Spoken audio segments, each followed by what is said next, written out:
Welcome to the 116th School of Law Diploma ceremony at Fordham University. We extend a special welcome to those joining us via live stream. The start of the annual academic procession has begun with the traditional ringing of the Victory Bell. The bell was presented to Fordham University by Admiral Chester Nimitz as a memorial to the Fordham alumni who died fighting for their country during World War II. The ship's bell is from the aircraft carrier Juno, which served in the Pacific before it was silenced by an aerial bomb at Saipan. The bell was first rung at Fordham by President Harry S. Truman on the occasion of his receiving an honorary degree in 1946. Leading today's academic procession is Joseph Landau, Associate Dean for Academic Affairs and Professor of Law. Dean Landau is carrying the verge for the School of Law. Will Lanier, Student Bar Association President and a member of the class of 2023, is carrying the School of Law's banner. Next in the procession are candidates for degrees from the Fordham University School of Law, founded in 1905. One of the first two graduate programs at the university, the School of Law was originally housed here at the Rose Hill campus, but moved to Manhattan the following year. In 1961, the law school found its permanent home at Fordham's Lincoln Center campus. Candidates for the degrees of Juris Doctor, Master of Laws, and Doctor of Juridical Science are wearing the Fordham maroon doctoral robe and hoods with a purple velvet border. Candidates for the degree of Masters of Studies in Law are wearing a black master's gown and hoods with a purple velvet border.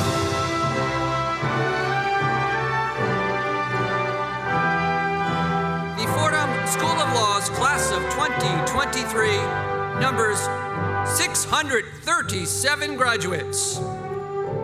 Fordham degrees will be presented this morning to 7 military veterans. Veterans who are candidates for degrees are wearing a medallion on a yellow ribbon, a symbol of Fordham's gratitude for their service and of the university's ongoing participation in the post-9/11 GI Bill Yellow Ribbon Program. Fordham salutes all U.S. military members, veterans, and their families, especially those who are here with us today. Next in the procession are members of the faculty and administration of the School of Law, members of the Fordham University Administration, and members of the Fordham University Board of Trustees.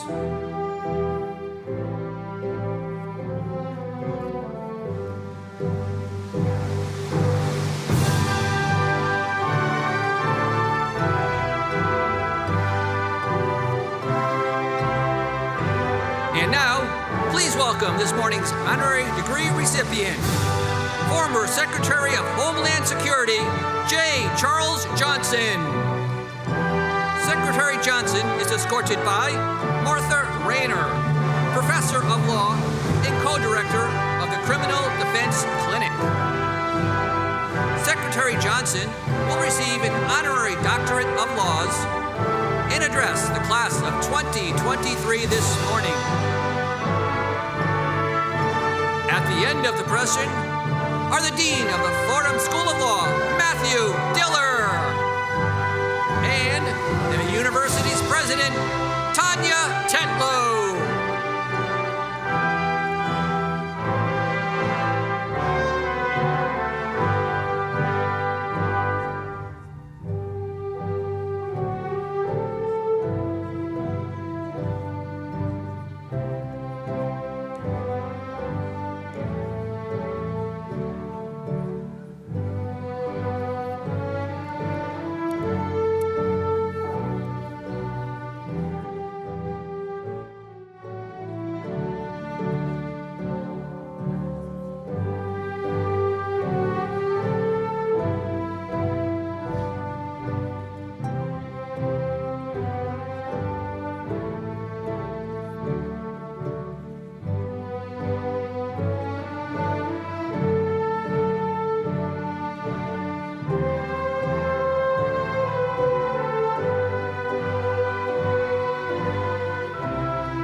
And now, please welcome Joseph Landau, Associate Dean for Academic Affairs and Professor of Law, our Master of Ceremonies for the 2023 Fordham University School of Law Diploma Ceremony.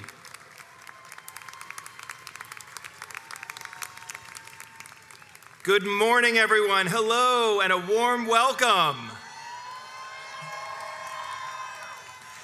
To our graduates, to the parents, distinguished guests, and the entire Fordham family who are assembled here today, both in person and to those watching our live stream.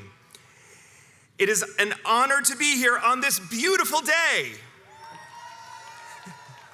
And it's a pleasure to declare that Fordham University School of Law's 116th diploma ceremony is in session.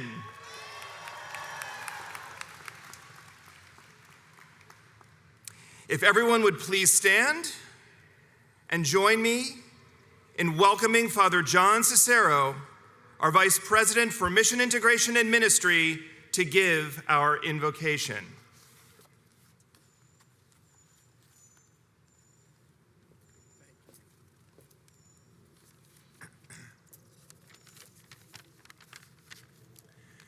Let us pray. Gracious God, author of all good gifts, we gather on this festive occasion to celebrate the achievements of these men and women, graduates of Fordham University School of Law. We thank you, Lord, for the abundant gifts with which you have so richly endowed them in mind, body, and spirit. Bless them with a deep and abiding sense of gratitude for all they have received while at Fordham, from teachers and mentors, administrators and guides, who have all assisted them to develop as informed and wise leaders in the profession of law. And bless their families and friends who have nurtured and supported them all along. May they take righteous pride in them today. And may your protection and inspiration continue to guide them in all their affairs. We ask these blessings, as always, in your most holy name. Amen.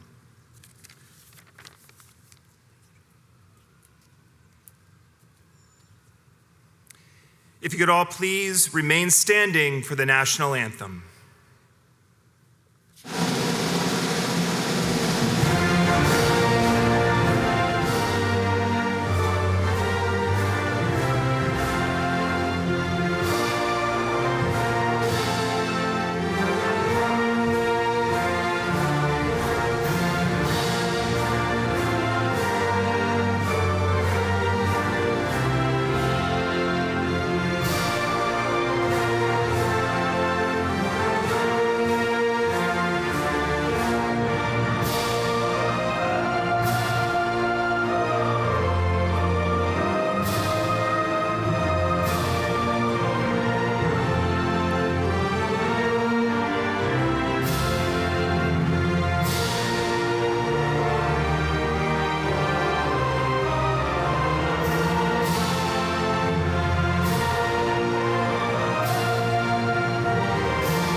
Please be seated.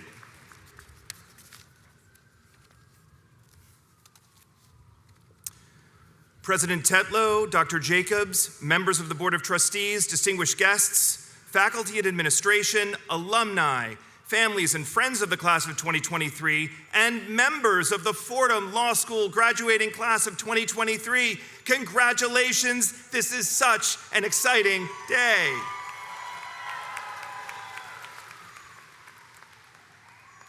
You have so many things to be proud of, way too many to mention, but let me name just a few of your many accomplishments. You've excelled in your courses, you've written tremendous papers and works of scholarship, you've mastered the art of trial and appellate advocacy, you've advocated vigorously on behalf of clients, and you've shown leadership and mentorship through so many important and worthwhile organizations. But more than what you've done is the way you've done it. You've put your heart and soul into the project of law school. You've done this with a sense of purpose, with compassion, and with grace. You've shown tremendous respect for your peers and your professors, and you've done this with so much professionalism and with so much character. We are lucky to have you in our midst, and we are honored to call you Fordham graduates.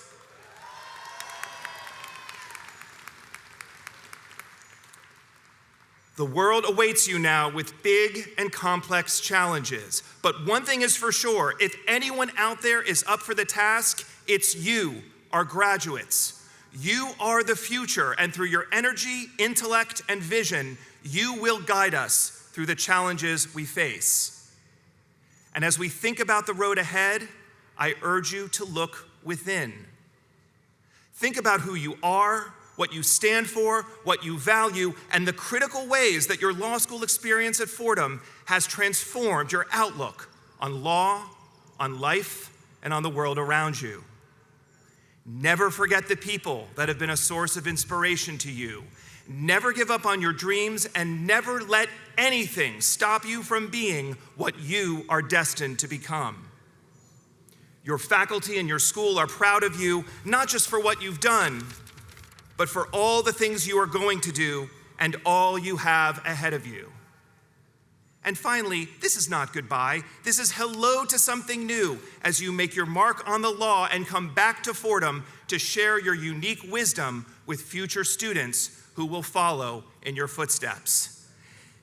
Congratulations, kudos, on to the next, good luck, and Godspeed.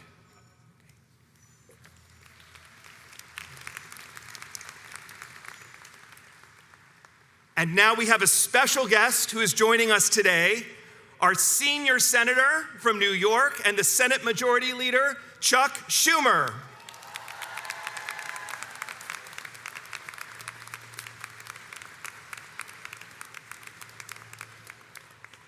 Thank you. First, to 2023 Fordham Law School, congratulations. You've made it. And I want to thank our great president, Tanya Tetlow, who's done an amazing job in her first year as president of this great institution, Dean Diller, members of the faculty, the administrators, all the way down to the people who keep Fordham Law School clean late at night. Together, you make Fordham Law School one of the best law schools, not just in New York, but in all of America. Congratulations. And special word to your honorary degree recipient, my friend, a great lawyer and a great public servant, Jay Johnson. And now I'd like to say a word to the parents. I know how you feel. Not long ago, my wife and I sat where you are and watched our daughter, Jessica, get her law school degree. It was one of the proudest days of our lives. You've been through a lot as parents. It's not easy raising kids these days. But now you get to watch all of your blood, sweat, and tears pay off as your son or daughter walks on the stage and becomes a lawyer before your very eyes. Congratulations to the moms and dads. And while we're having a great time here today together, there are young men and women your age serving in our armed forces overseas and risking their lives for our freedom. Let's have a round of applause for them as well. Now, to this great class of 2023. The challenges of the last few years have truly been unique. I'm sure you expected your time in law school to bring new experiences, but that probably didn't include a global pandemic. And yet here you are, after having earned a degree from one of the great law schools in the country. You overcame immense obstacles to be here. Nothing and nobody can ever take that away from you. Now, we have a little more work to do, but life little by little is returning to normal, and it took a lot of work to reach this point. As Senate Majority Leader, I worked hard to pass the American Rescue Plan, which put money in the pockets of families and small businesses who were hurt by the pandemic. And in the COVID relief bills, I got $41 million for Fordham University to help it get through the COVID crisis as well. And one more thing I'm working to achieve, and that is to get the president to cancel a significant portion of student debt. A huge burden on your shoulders. And it's something we got to do, and I'm going to keep fighting until we get it done. When I went to college, I had to work my way through school, but I was able to graduate debt-free. That doesn't happen anymore, and we got to change the whole way the thing works. So, graduates, as you know, this is an era of profound economic and social change. In the old days, when you graduated from law school, the odds were pretty high that you'd have the same job in the same area, in the same company, or the same nonprofit for 40 years. That's not so true anymore. Most of you will have several jobs, many of you several careers. And along with these economic changes, the internet has put so much information at our fingertips that it's sometimes hard to figure out what's important and to distinguish between what's true and what is not. All too often, the loudest voices get the most attention. But class of 2023, the good news about our changing world is this: your generation is better equipped than any other that came before it to adapt to these changes, to overcome the obstacles they present, and to seize the opportunities they afford. Right now, though, sitting in your seats, some of you may not be sure of what's coming next. With so much of the world changing around you, sometimes it feels like you're jumping into an abyss. But graduates, the key is this: don't fear the unknown. Embrace it, relish it. Soak up every possibility it has to offer. Cast aside your doubts and cast aside your fears. My advice to the class of 2023 is simple: go for it. Now, how do I know? I remember feeling doubts when I was graduating. When I was seated at my college graduation many years ago, I learned that I had just won a scholarship to travel all around the world, all expenses paid, for a whole year. For me, it was the opportunity of a lifetime. I came from a working class family. We didn't have much money, and I'd never been out of the country before. But at the same time as I won this around-the-world scholarship, I met a girl, and I fell in love. Aww. So I had a decision to make. Do I go around the world for a whole year on the all-expense-paid scholarship? Or do I stay home with the girl, my first true love? Class of 2023, what would you have done? President Tetlow, the class is divided. Well, I stayed home with the girl. Don't clap now, you romantics over there. The story unfolds. That summer, she went on a brief vacation, and I went to the airport to meet her on her return. As soon as she got off the plane, I saw by the look on her face something was the matter. She dumped me by Labor Day.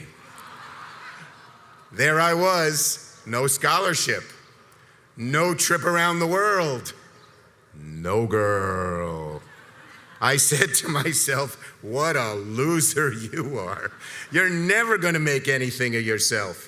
And in fact, I stayed in my house for several months and moped around, felt sorry for myself.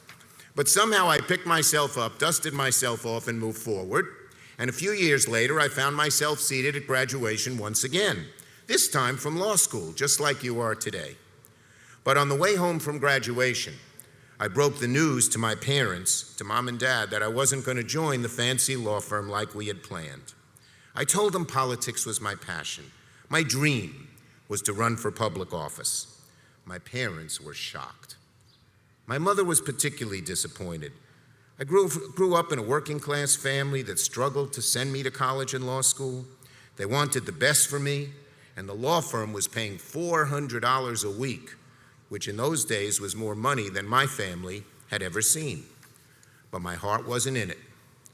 No disrespect to any graduates heading off to big firms, but that wasn't for me. I didn't think I'd like it if I went there. And my passion was public service. My dream was to run for public office and help the world become a better place. So that fall, at the age of 23, and against very long odds, I ran for the New York State Assembly, and I had 3 opponents.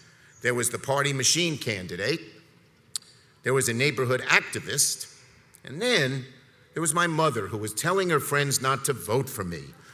So as she said, I'd get this silly idea of being an elected official out of my big, thick head. Well, graduates, a few years earlier, I sure didn't get that girl, but that November, I won the election. So, to the graduates of this great class, Fordham Law 2023, on this day of your wonderful achievement, my advice, take the risk. Don't let doubts or fear of failure, whatever you're going to do, deter you. For those of us who've gotten older and look back on life, one of the more painful moments is what I call the what ifs. What if I'd only done this? What if I'd only gone there? So my advice again to the class of 2023 is simple. Go for it. You're about to cast off into the unknown, and I know it can sometimes seem a little scary, but you've got amazingly great assets. An education at the great Fordham School of Law, and loving families that'll have your back through thick and through thin. So garner up your courage, garner up your strength, put aside your doubts, take a chance, and if you do, it is my hope, it is my prayer, and indeed it is my confidence that you will find true success and true joy in life. So to the great graduates, Fordham Law 2023, congratulations. Good luck, Godspeed, and don't forget, go for it. Thank you, Senator. Thank you. Great to be here. Great job. Thank you, Senator Schumer, for those wise remarks and those inspirational words. It is now my pleasure to introduce our incredible Dean, Matthew Diller, a dean who's brought vision, wisdom, and a deep commitment to legal education and equal justice worldwide. His calm, strong leadership and tremendous compassion are defining aspects of his deanship. His dedication to the law school community is amazing, and I'm honored to serve as his Associate Dean for Academic Affairs. Without further ado, I give you Dean Matthew Diller.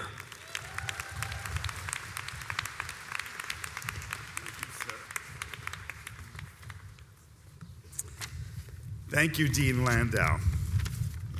President Tetlow, members of the University Administration and Board of Trustees, esteemed colleagues and faculty members, Secretary Johnson, families and friends of the class of 2023, and most importantly, members of the Fordham University School of Law graduating class of 2023, welcome to Fordham Law's 116th diploma ceremony. We are so excited to be here today to gather our entire community as one to celebrate your momentous achievements and accomplishments, the countless triumphs and victories that have brought you to this proud moment.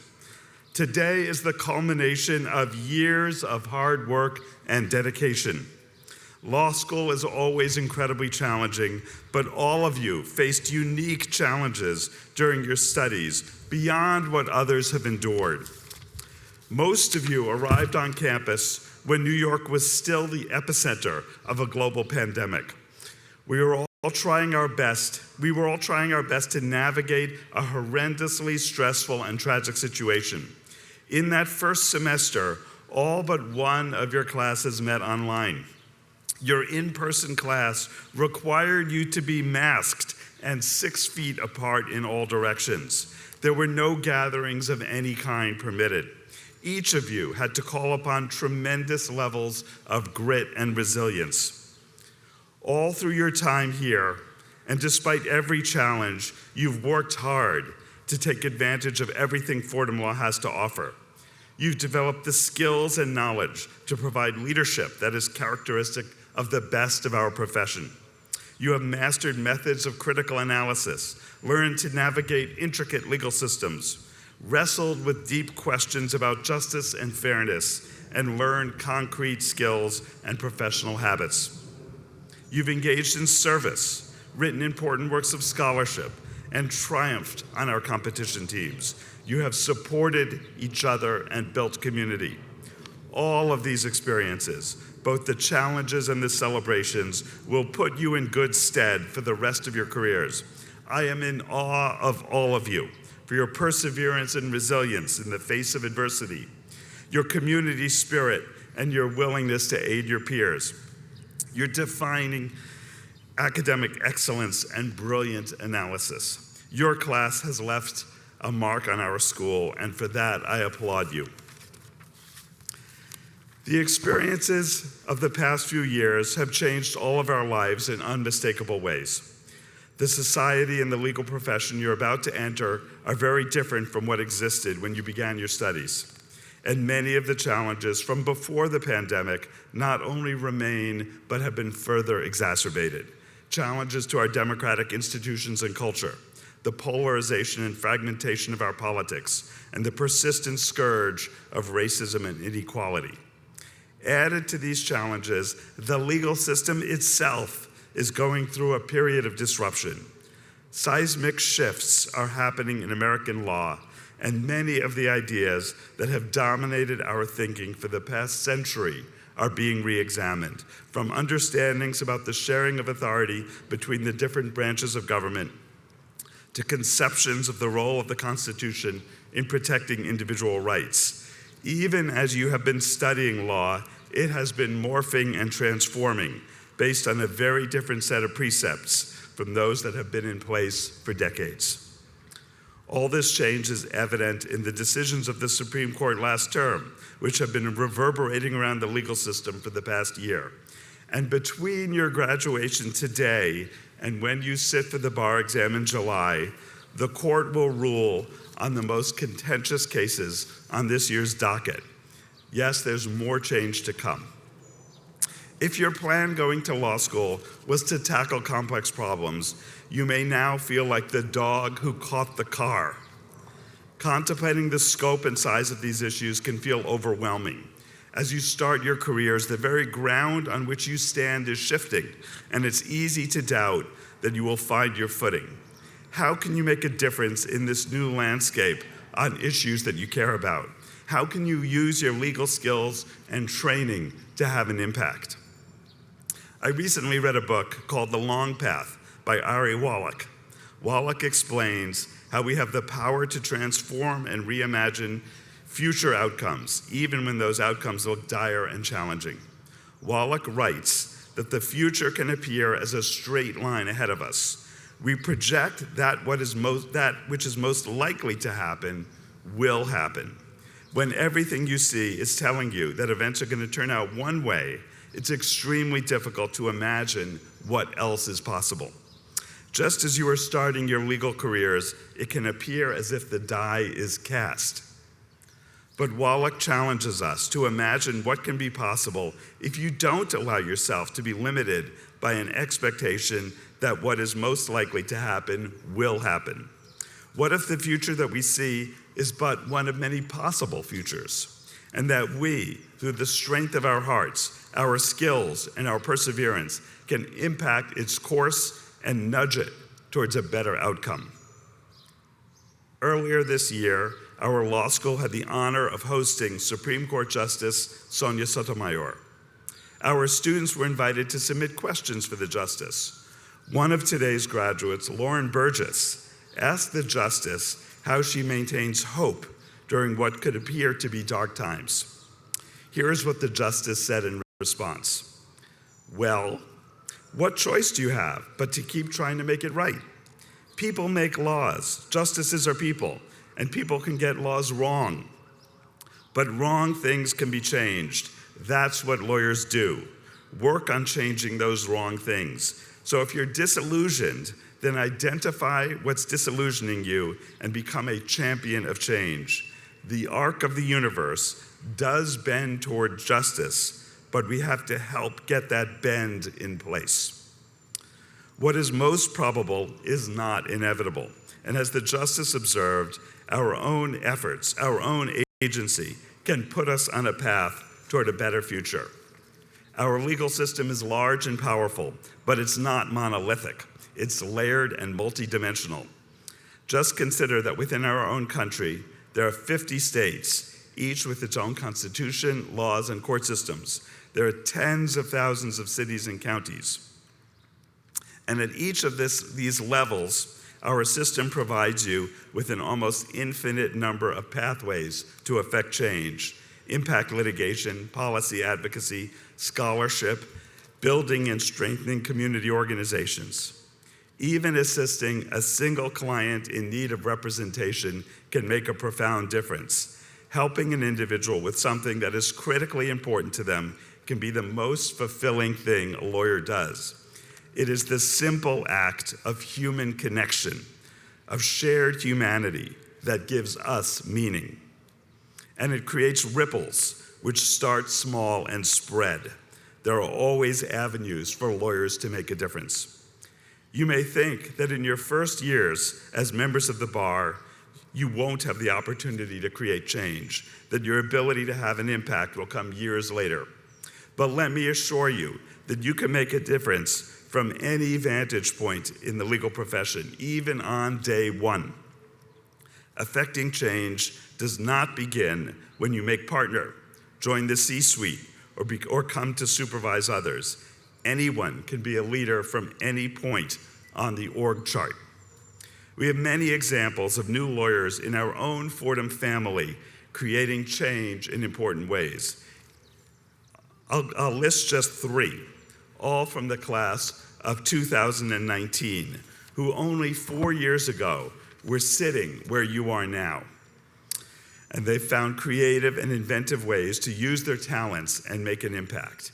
Diana Imbert and Craig Shepard co-founded Defying Legal Gravity, a nonprofit organization that teaches the foundational first-year law school courses to New York City schools to empower students with critical legal literacy and tools to fight for a more just world.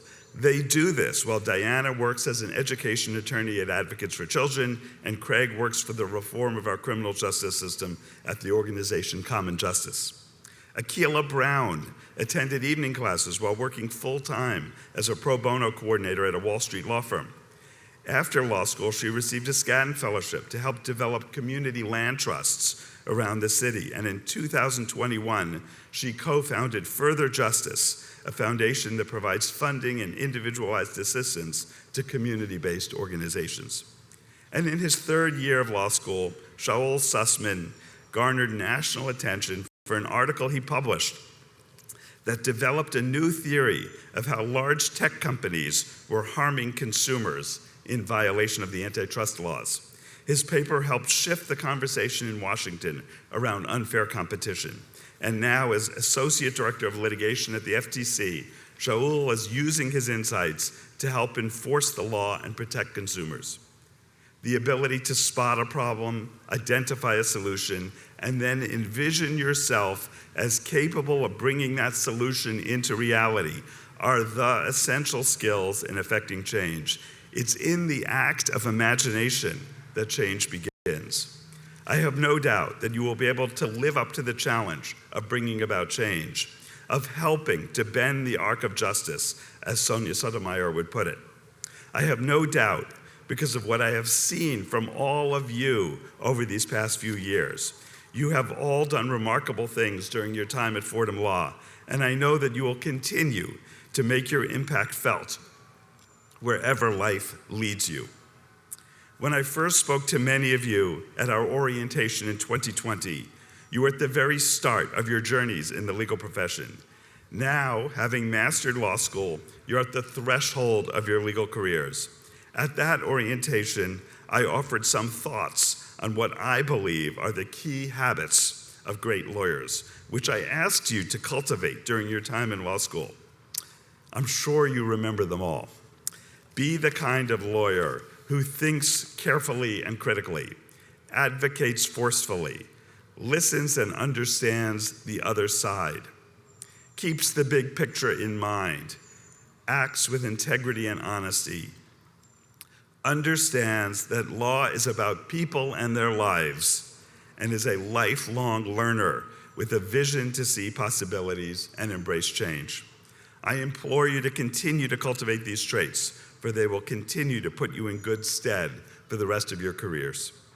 On behalf of the faculty and administration of Fordham Law School, I want to thank you, the class of 2023.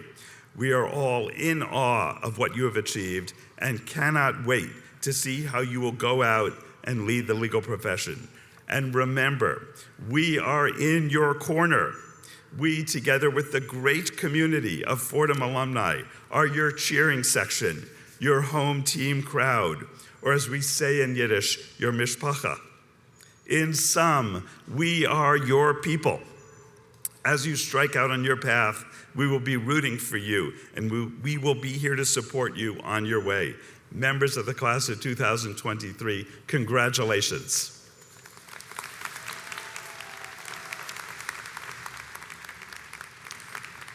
And now, it's my distinct pleasure to introduce Tanya Tetlow, the 33rd president of Fordham University. President Tetlow joined our university at the start of this academic year. She's the first layperson, the first woman, and the first attorney to lead our university in its 181-year history. And as she is now a member of our law school faculty, we're so excited to have her join us for her first Fordham Law School diploma ceremony. President Tetlow has led a career in the service of the public good. She previously served as president of Loyola University New Orleans, and before that filled various roles of increasing responsibility at Tulane University, including teaching law and directing the university's domestic violence clinic. And from 2000 to 2005, she was a federal prosecutor in the U.S. Attorney's Office in the Eastern District of Louisiana.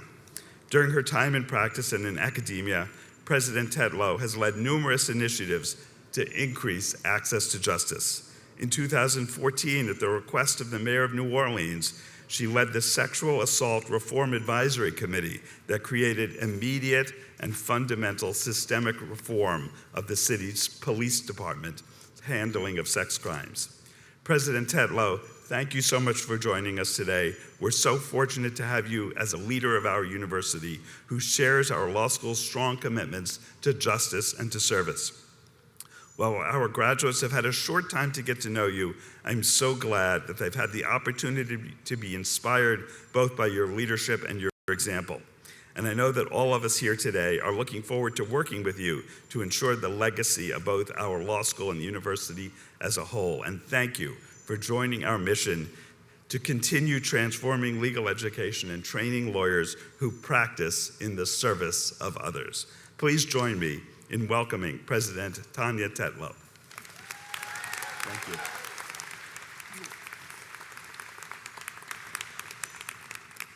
We are so very proud of you. I remember my own law school graduation like it was yesterday, although I just realized with horror that it was before most of you were born. I remember the speakers talking about the enormous power we had, real impact on the structures of the legal system and even of democracy itself. And I remember sitting where you are feeling anything but powerful. This summer you will cram all of the law into your head for the bar exam, only to have much of that knowledge leak out the minute you go out to celebrate that night. You face real life, real lawyering with a mix of excitement and not a little bit of panic. When I ran a law clinic, I got to witness the first moment students practiced actual law with real clients, sometimes like deer caught in headlights. I remember a client, a middle-aged woman, asking her young student attorney a simple legal question. He clearly had no idea of the answer, but he didn't want to make her nervous by admitting he didn't know, so he just made something up at great length. And I could see him just not be able to stop himself from talking. It was hilarious and terrifying. Most of you will walk into your first jobs trying to project a self-confidence you do not yet feel. But here's what I hope you will find oddly comforting. That feeling that you don't have the answers is forever, not just now. There's a pragmatic reason for that. You cannot and never will know all the answers because there is just too much of law, and on top of that, it changes every day. Instead, what you need, what we have tried to instill in you here, is not just knowledge, and you have so much of that, so many things you have learned, but the ability to keep learning, to ask the right questions, to be endlessly curious. We need you to be humble. Now, right now, I imagine most of you are drowning in humility, but I hope it's a feeling you will keep for the rest of your career, that you will forever resist the temptation of swagger, of arrogance, that you will realize that your humility is not your kryptonite, it's your superpower. Because the practice of law, indeed all of life generally, is so much more interesting if you are forever curious, open to the possibility of being wrong. Most of all, I hope that you will forever have humility about the ethical choices coming at you. We all wonder how we'll respond when we get tested in that way, and I think most of us have the vague sense that we'll pass the test. It'll come presented like a multiple choice MPRE question, and we will be able to figure out the right answer. If only. I grew up wishing that I had the chance to live in amazing historical times like World War II or the Civil Rights Movement. I'm pretty sure I jinxed us all. I'm sorry about that. But our own curse of living in interesting times has taught us something really interesting. I thought that big moral choices came labeled big moral choices. Heroes turn that way, cowards turn the other. That you either stood with James Meredith or you helped block the door. But if there's one thing we've learned during these last terrible years is that actually moral choices are deceptively small. They have no labels, just a steady drop of tiny decisions that add up to big ones. And too many of us fail those small moral tests. The tiny drops of cynicism become a torrent, eroding democracy itself. Sloppiness about information leads us to question the very existence of truth. Our desire not to think about depressing things leads to missing window after window to save the planet. The last several years have been a masterclass of the ways our daily decisions add up to pretty big consequences, including the ethical decisions of lawyers. Decisions to bend the rules just a bit, to feel slightly untethered from truth or evidence, all of it has added up to real damage. But here's the flip of what that means. It means you really do have power. Every day, in 100 subjective decisions, you will have more power than you can imagine. And how you treat your clients, and how you fight your cause, and most importantly, in what causes you choose to fight. My hope in those moments is that you will remember the Jesuit part of your legal training. Because whether you realize it or not, it has been an integral part of your experience at Fordham. For most of you, that could be summed up in our focus on social justice, and that is very true, but there are two other tools I hope you'll remember. The gift of discernment to help you find the right answer to difficult problems, that humility I talked about, openness to the possibility that you've got it wrong, curiosity to take in more information, to listen harder, to listen to more voices, and the wisdom deep in your gut to pay attention to your values and come to the right answer. Because after you've sat with a problem, done everything you can to map out the possible answers, it will come down to listening to that still, small voice of your conscience, of your values, of God, to help you know what to do. And the other Jesuit tool is courage. To do what you know to be right, even if the consequences terrify you. To look back on your heroes and know they were just as scared, but they found the strength. The point is not to be fearless, it's to navigate your fears and not let fear be the source of excuses and rationalizations for doing the wrong thing. Graduates, you will go out and show the world what it means to be a Fordham lawyer. To your colleagues and clients, the judges you practice in front of, and the communities you become an integral part of. To be a person who lives for others, open and curious, bold and brave, doing the right thing even when it's hard. The faculty has given you these remarkable tools, and we know you will use them well. Congratulations.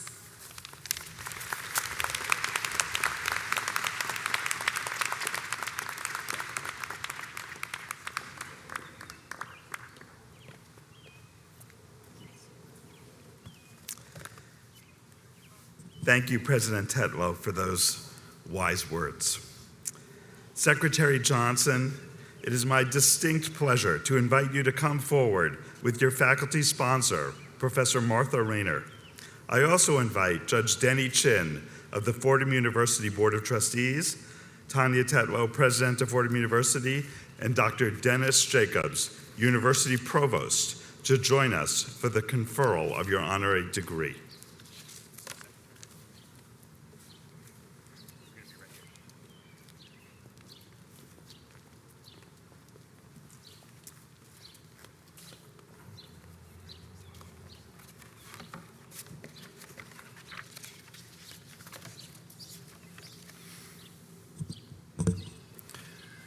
An experienced litigator, dedicated public servant, and champion of equal justice under law, Jay Johnson has long been a stalwart leader with an intrinsic sense of duty to his country.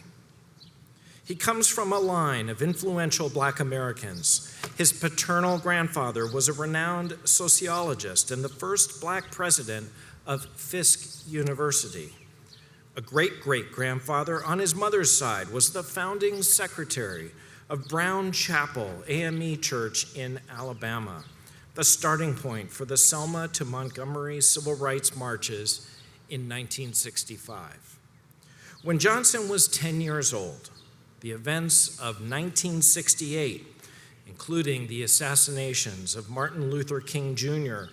and Robert F. Kennedy, Vietnam War protests, and NASA Apollo 8 mission instilled in him a desire to serve his country. "I was captivated by it all," he once said, and he came to believe that a citizen should want to be part of a national and world events occurring around him. At Morehouse College, he set his sights on a legal career as a path to achieve justice for the underserved. After graduation, he earned a JD from Columbia University and joined Paul Weiss as an associate. He later became the firm's first Black partner. Throughout his career, he has moved from being between private practice and public service, beginning with his 1989 appointment as an assistant U.S. attorney in the Southern District of New York. As general counsel of the U.S. Department of Defense, he co-authored the 2010 report that paved the way for the repeal of the 1993 Don't Ask, Don't Tell policy that barred openly gay, lesbian, and bisexual people from military service.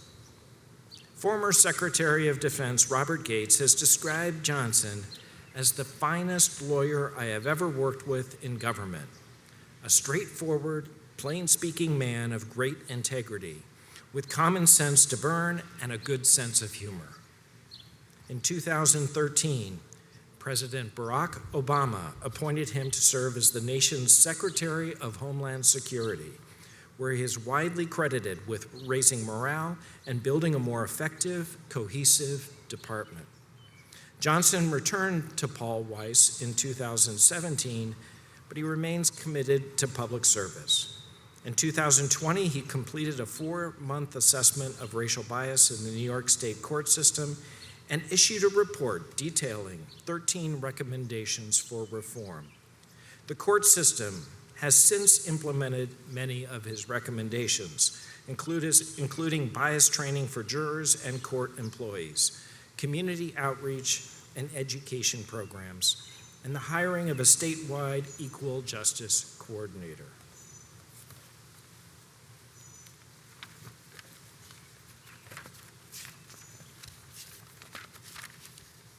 For his commitment to public service and public safety, and to building a more just, equitable society. We, the president and trustees of Fordham University, in solemn convocation, assembled and in accord with the chartered authority bestowed on us by the regents of the University of the State of New York, declare J. Johnson, Doctor of Laws, honoris causa, that he may enjoy all rights and privileges of this, our highest honor. We have issued these letters patent under our hand and the corporate seal of the university on this, the 22nd day of May, in the year of our Lord, 2023. Congratulations.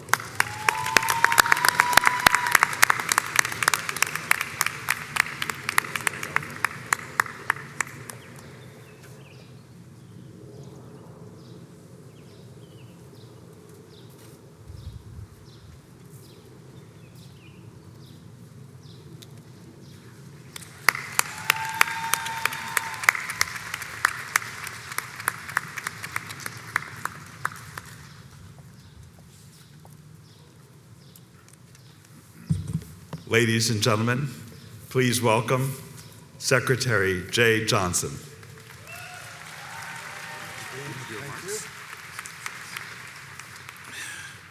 Okay, so I'm not Stevie Wonder, but at least it's not raining.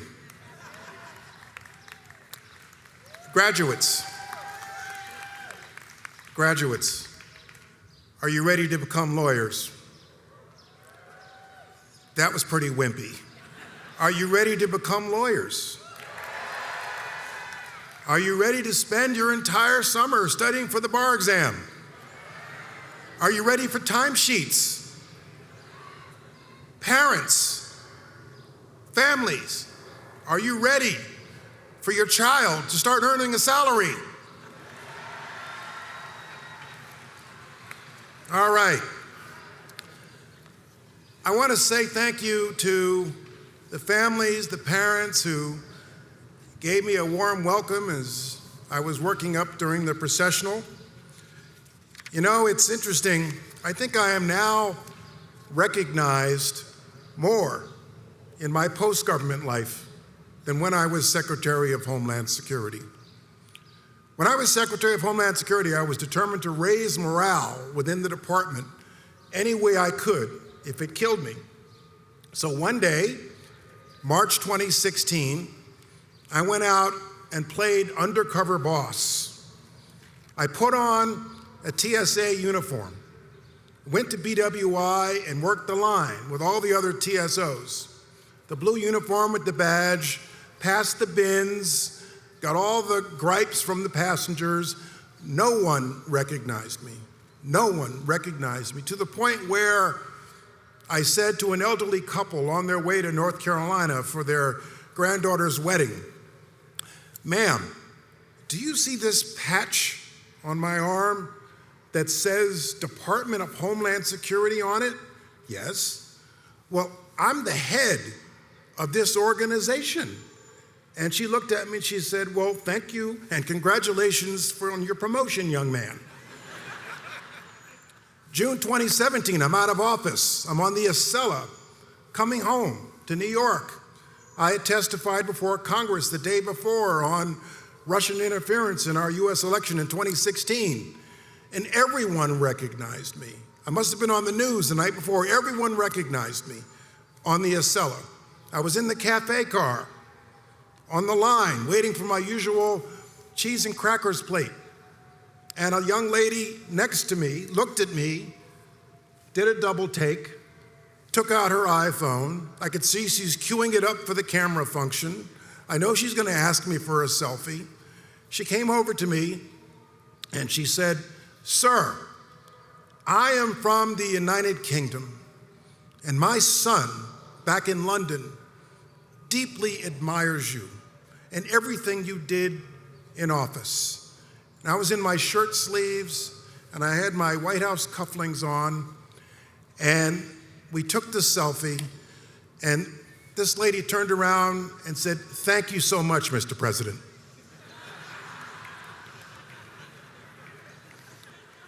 Graduates, I did not come here today to deliver a lofty public policy speech on Homeland Security or national security. I want to speak directly to you to offer what I hope will be some useful legal life lessons for each of you in your careers. I thank the 10 of your classmates who met with me a few weeks ago to help me decide on what to say. My goal for every graduation or commencement address I deliver is to say at least one thing that you will remember for the rest of your professional life.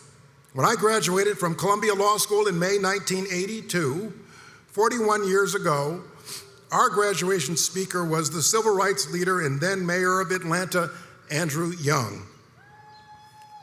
Thank you. Ambassador Young thanks you.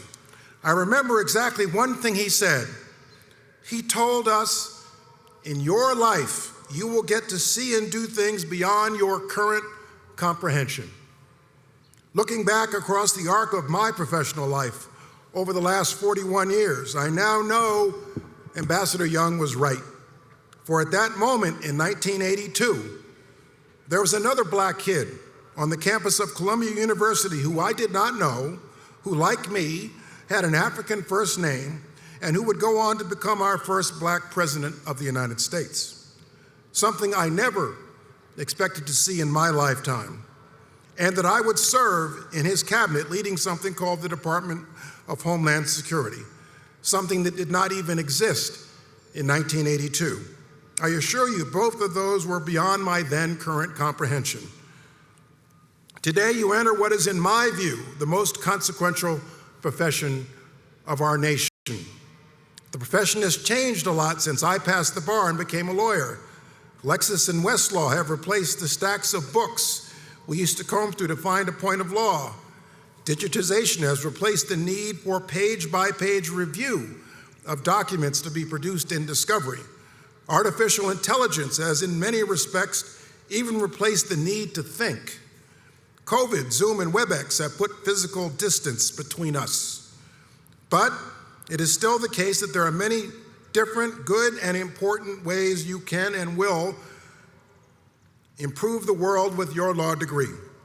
Whether it's a real estate closing and estate planning, public safety, tax advice, criminal defense, the protection of migrant or tenant rights, the protection of our environment, teaching, or support and defense of the Constitution. In my own 41-year career, with the use of a law degree, I have defended a tobacco company's right to advertise in the state of California. We lost. Defended a Wall Street bank against accusations of fraud. We won. Defended a scientist accused of planting a rat's tail in his son's French fries so he could extort McDonald's. He went to jail.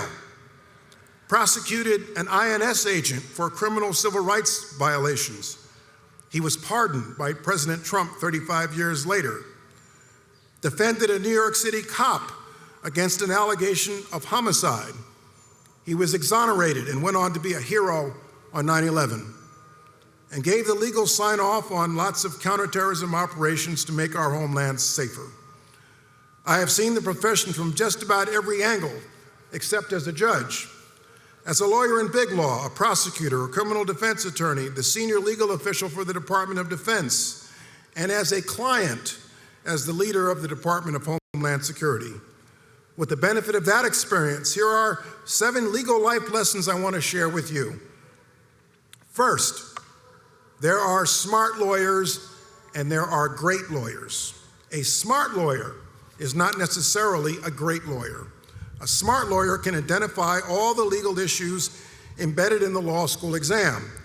The great lawyer can spot all the issues in the exam and then go on to sort out which of those issues present risk that are tolerable or intolerable for the client. Too many smart lawyers are risk intolerant. They see nothing but red lights. They lack the real-world judgment and common sense to differentiate between the red lights, the yellow lights, and the intersections that are really green lights, provided there's a course correction. The great lawyer does not just find problems. The great lawyer solves problems and helps the client solve problems. Second, a great lawyer is responsive to the client and a zealous advocate for the client's interest. The chairman of my firm, Paul Weiss, Brad Karp is one of the biggest rainmakers in the legal profession. One of the reasons for that is he is super responsive. Send Brad an email any time of day, and he will almost always reply within 15 minutes. In the course of your career, you will hear clients say, "I need a lawyer who will fight for me."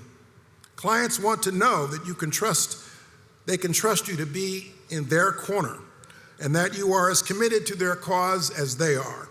Once you have won that trust, you are in a position to credibly tell the client what they need to hear and not just what they want to hear. Third, your word must be your bond. Do not give your word unless you know you can deliver on that which you have promised. Adherence to the promise breeds trust, and trust is the most valuable currency we have in our profession. In small courthouse communities, if you are a person who cannot be trusted to keep your word, that word spreads quickly. Fourth, always treat others with respect. Treat others, superiors, subordinates, partners, associates, paralegals, the cleaning crew, as you would be treated, or as you would want your child or your spouse to be treated. Never forget what it was like to be the scared first-year law student, the new kid in the dorm, the new clerk in the judicial chambers, or the new first-year associate in the firm, and how you were treated then. There will be those who put you down to build themselves up. Recall those who took the time to mentor you and train you with courtesy and patience. Fifth, and here I address those who are not at the top of the class or who are not members of the Law Review. Your academic standing does not chart your destiny. Today, I received my 13th honorary degree, but I was a D student in high school. In my house, when the report card came in the mail, a C was a gift. B was a likely computer error. My guidance counselor told my mother, "Don't think about four-year college for your son." My high school Spanish teacher, who is today 95 years old, still can't believe the person she sees on TV is the same shy kid she gave all those D's to. Somehow I got into college and I finally reached down and found something within me that I did not know existed. My message to each of you is that you are almost certainly smarter than you think and stronger than you know.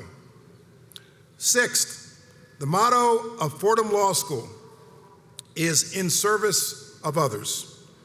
Consider a career in the public interest. This can take many forms. Many of you are headed to big law, and here I congratulate Susie Hahn, Isabel Leipziger, and Sean Malone for joining me at Paul Weiss this fall. Don't forget the timesheets. Others of you will become prosecutors and public defenders. Some of you will make millions in the profession. Others will make less. Whatever you do, please find time and a way to contribute to your country, your state, your city, your community, your school district, your neighborhood, your house of worship, the poor, the victims of domestic violence, or the migrant. Within all of us is the basic desire to serve humanity and do good. Finally, I want to return to that discussion I had with 10 of your classmates several weeks ago.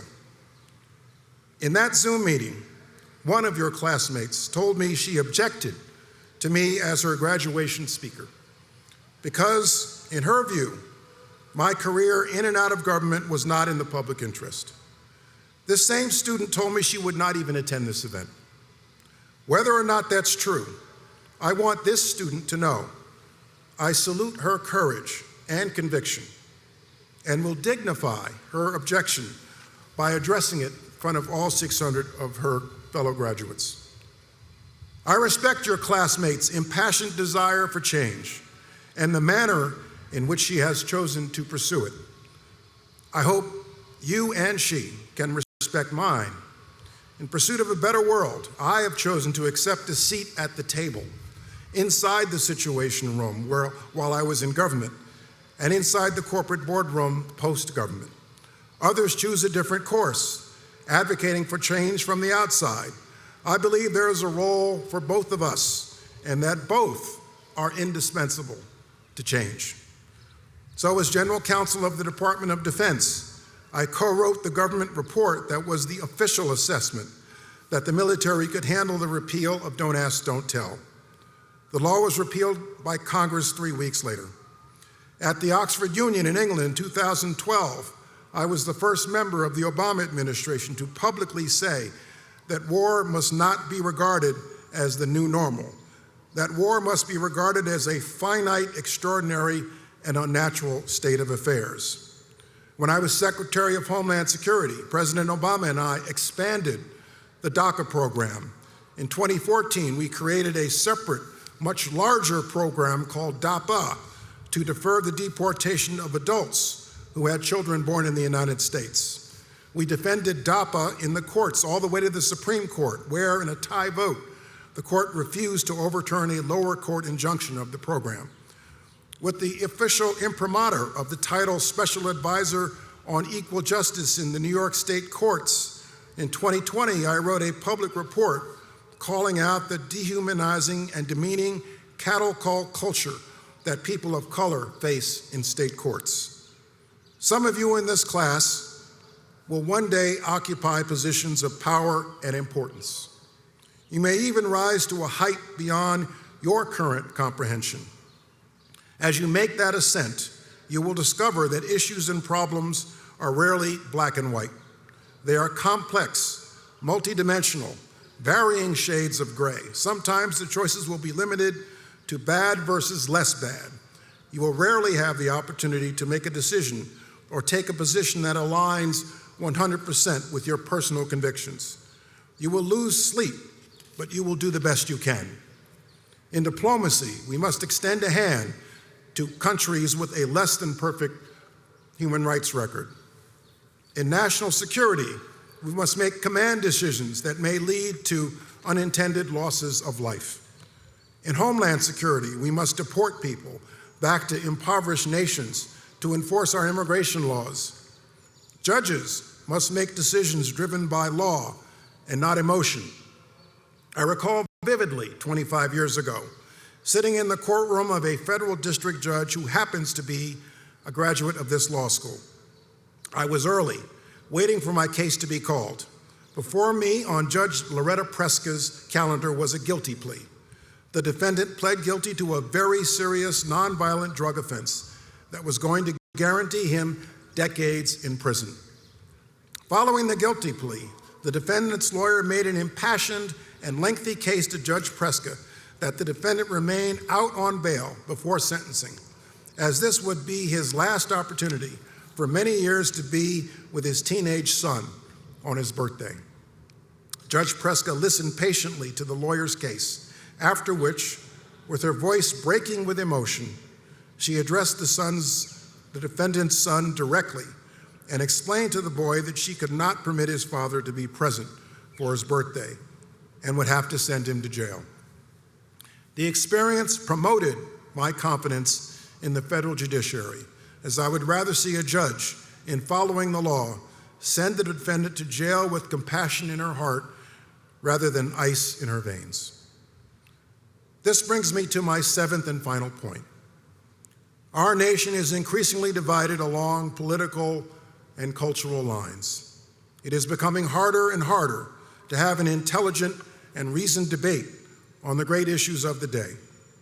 I'm told that Fordham Law School is a place for rigorous debate and respectful discourse. May you continue in that vein, and I hold up your classmate as a good example of that. She stated her objection to me in a thoughtful and respectful manner. We can and should disagree without offending or denigrating those with whom we disagree. No lawyer ever won a case by refusing to appear in court or by refusing to respond to an adversary's argument. It is easy to close your eyes and ears and disengage. Harder to open your mind, listen, and then summon the intellectual energy to support and defend your case. In this, I wish you great success. Thank you. Thank you, Secretary Johnson.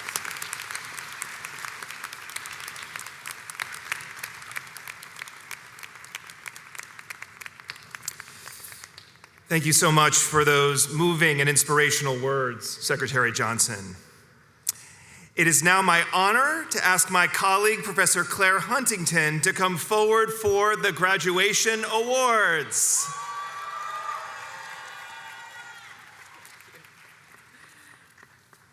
Good morning. I'm so glad I have the opportunity to address all of you. I'm not really addressing you, I'm just announcing the awards, but I really look out there and see so many friends who I just loved teaching all of you. So I am going to announce the 2023 awards. The list of awards can be found in your graduation by visiting the QR program, code in your program. I'm not going to announce all of the awards this morning because many of them are based on spring grades, which, as you know, are not yet out. So those will be announced in June. And in addition to the student awards, I have 3 faculty awards to share. Each year, as you know, the students select a teacher of the year and then an adjunct teacher of the year. So the recipient of this year's teacher of the year is Professor Howie Erickson. The recipient of the Adjunct Teacher of the Year award is Professor James Jalil. And additionally, this year's recipient of the Dean's Medal of Recognition is Professor Helen Bender. And she's being honored for her commitment to improving our school and our community in so many transformative ways. And all 3 of them have made recorded remarks, which again you can find by scanning your QR code. And on behalf of the law school, I really want to congratulate each of these recipients and thank them for all the work they did to improve our school. So now on to the graduation awards that recognize you. So the recipients of these awards were selected either by student nomination or by a faculty committee or by the dean. So we'll begin with the Class of 1911 prize, which is awarded for the best essay submitted by a student in the graduating JD class on a legal subject that's designated annually by the dean. So this year, I'm just going to read a short version of the prompt. It went on for quite a while, but it's about climate change. And the prompt said, as the impacts of climate change accelerate, developing effective climate policies is imperative, especially for communities and individuals who are disproportionately affected. These policies must also address a legal and political context that is increasingly resistant to regulation. So this year, the prize goes to Sophia Johnson for her paper, which was titled, Putting the Public in Public Transit, a proposed amendment to the Citizen Participation Regulations implementing the National Environmental Policy Act. And that's a leg-rag title for you for sure. The Abraham Abramovsky Award is presented to a member of the graduating JD class in recognition of outstanding performance in trial advocacy. This year's recipient is Thomas Rukai. The Joseph R. Crowley Memorial Award is given to the graduating JD student who, during their career at the law school, best emulated the qualities of the late Dean Crowley. This year's recipient is Ashley Kumar.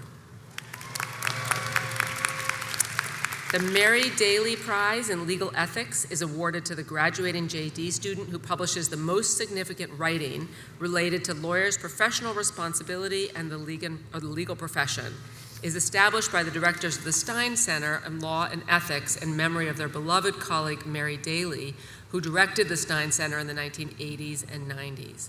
This year's recipient is Peter Angelica. The Dean's Special Achievement Award is given to a student in the graduating JD class who has made a singular and distinctive contribution to the law school community. This year's recipient is Caitlin Fontana. The following 2 awards recognize the recipients for their commitment to public interest. The Donald Magnetti Award is presented to a member of the graduating JD class in recognition of an outstanding public commitment and contribution to those beyond the law school community.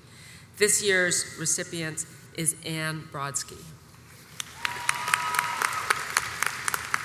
And the Feingold Family Prize also recognizes a commitment to public service by a graduating JD student, not only throughout their Fordham law career, but a broader commitment beyond law school through their choice of employment following graduation from Fordham Law. This year's recipient is Eliza Morali. The Adele Monaco Memorial Prize is presented to a member of the graduating JD class in the evening division who's made a positive impact on the lives of evening division students through the demonstration of compassion, courage, determination, and commitment to public service. This year's recipient is Julia Tedesco. The Walter B. Kennedy Award is presented to a member of the Fordham Law Review in recognition of extraordinary service that exemplifies the commitment to legal excellence of Professor Walter Kennedy, who served as the Law Review's moderator from 1935 to 1945. This year we have two recipients, Luis Del Rosario and Anastasia Lacina.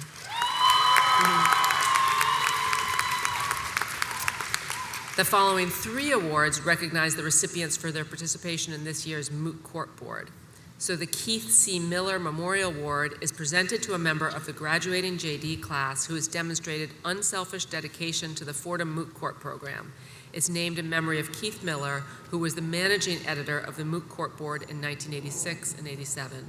This year's recipient is Tariq Zachariah. The Lawrence J. McKay Prize is awarded to the graduating JD students who represented the law school in the National Moot Court Competition. This year's recipients are Grace Brennan, Caleb Underwood, and Michaela Evaristo.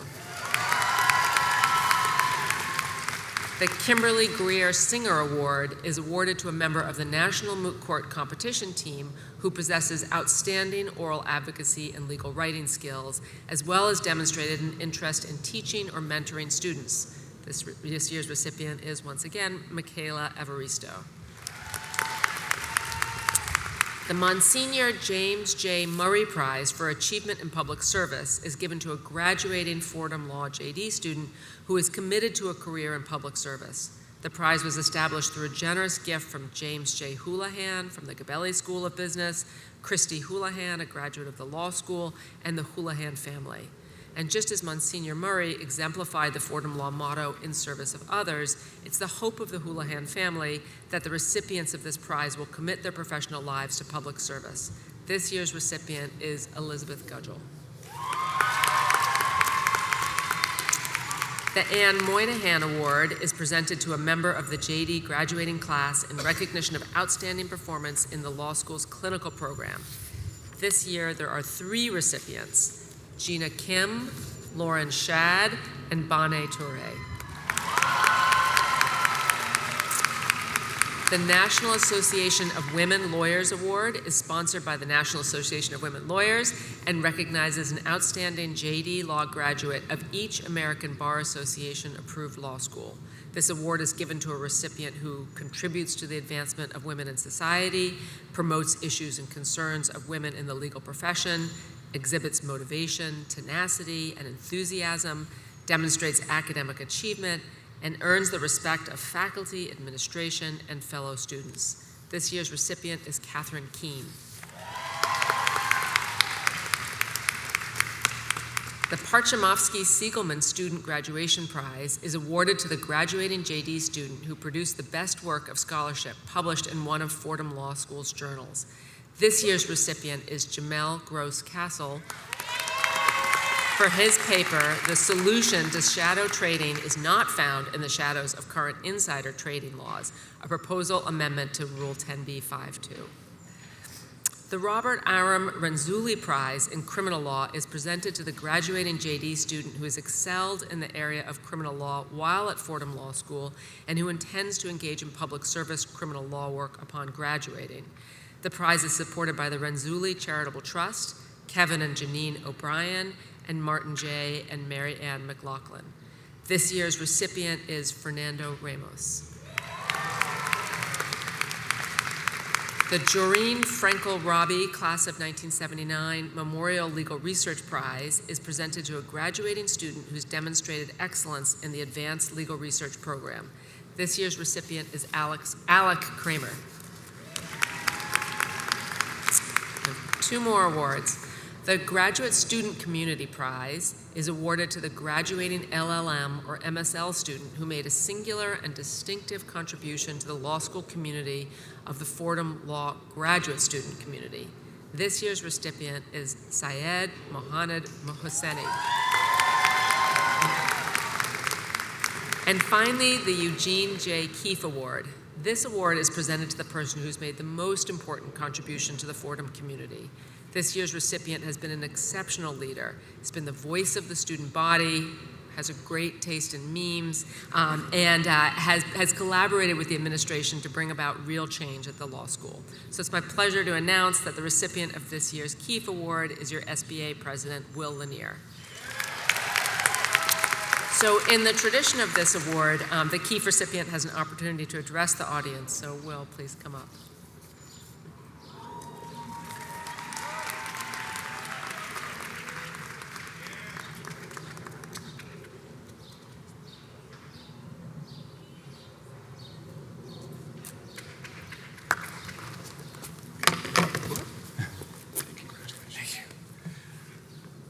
Okay, this is gonna be fun. But first, we're doing a selfie because my mother is here. So if everyone could just scooch in, we could get this in. Great job, great job. Fordham Law class of 2023. We did the damn thing. Well, we'll be doing it after I speak. Before I begin, I want to take a minute to dedicate this moment to someone who couldn't make it today. Judith Eloise Janicek, my grandmother, who passed away during the fall of my 2L year. Today is a day that she looked forward to, a day she would be so very proud of. So, Nanny, today this is for you.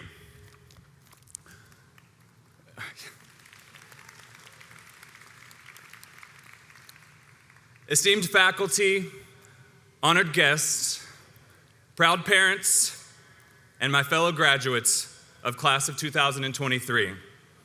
Today, as we stand on the precipice of a new chapter, I'm profoundly humbled to address you, not as a fellow graduate or as a recipient of the Keefe Award, but as a proud servant in our shared journey at Fordham Law School.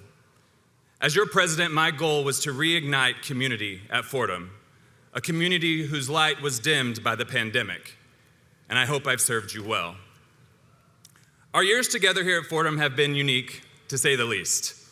We began law school at the height of the COVID crisis, our first semester spent behind screens, grappling with the strange new reality of online learning. Our classrooms were reduced to grids of faces, our interactions limited to chat boxes and breakout rooms.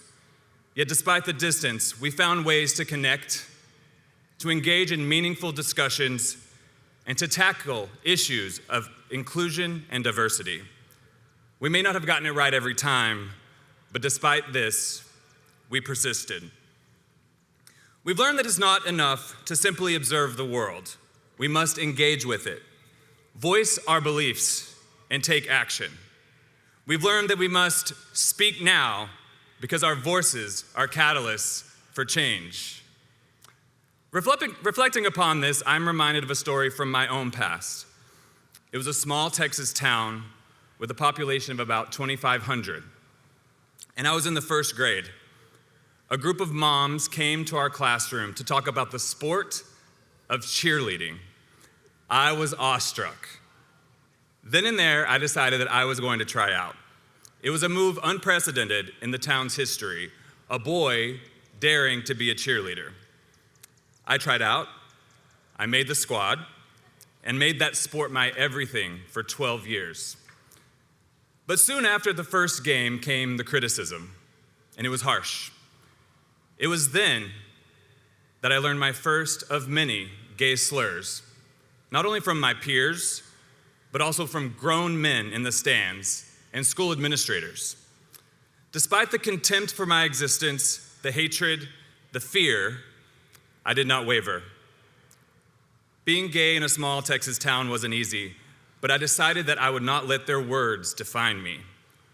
I chose to raise my own voice, to strive to be the best at everything I pursued, not in spite of them, but to show them that their words had no power over me.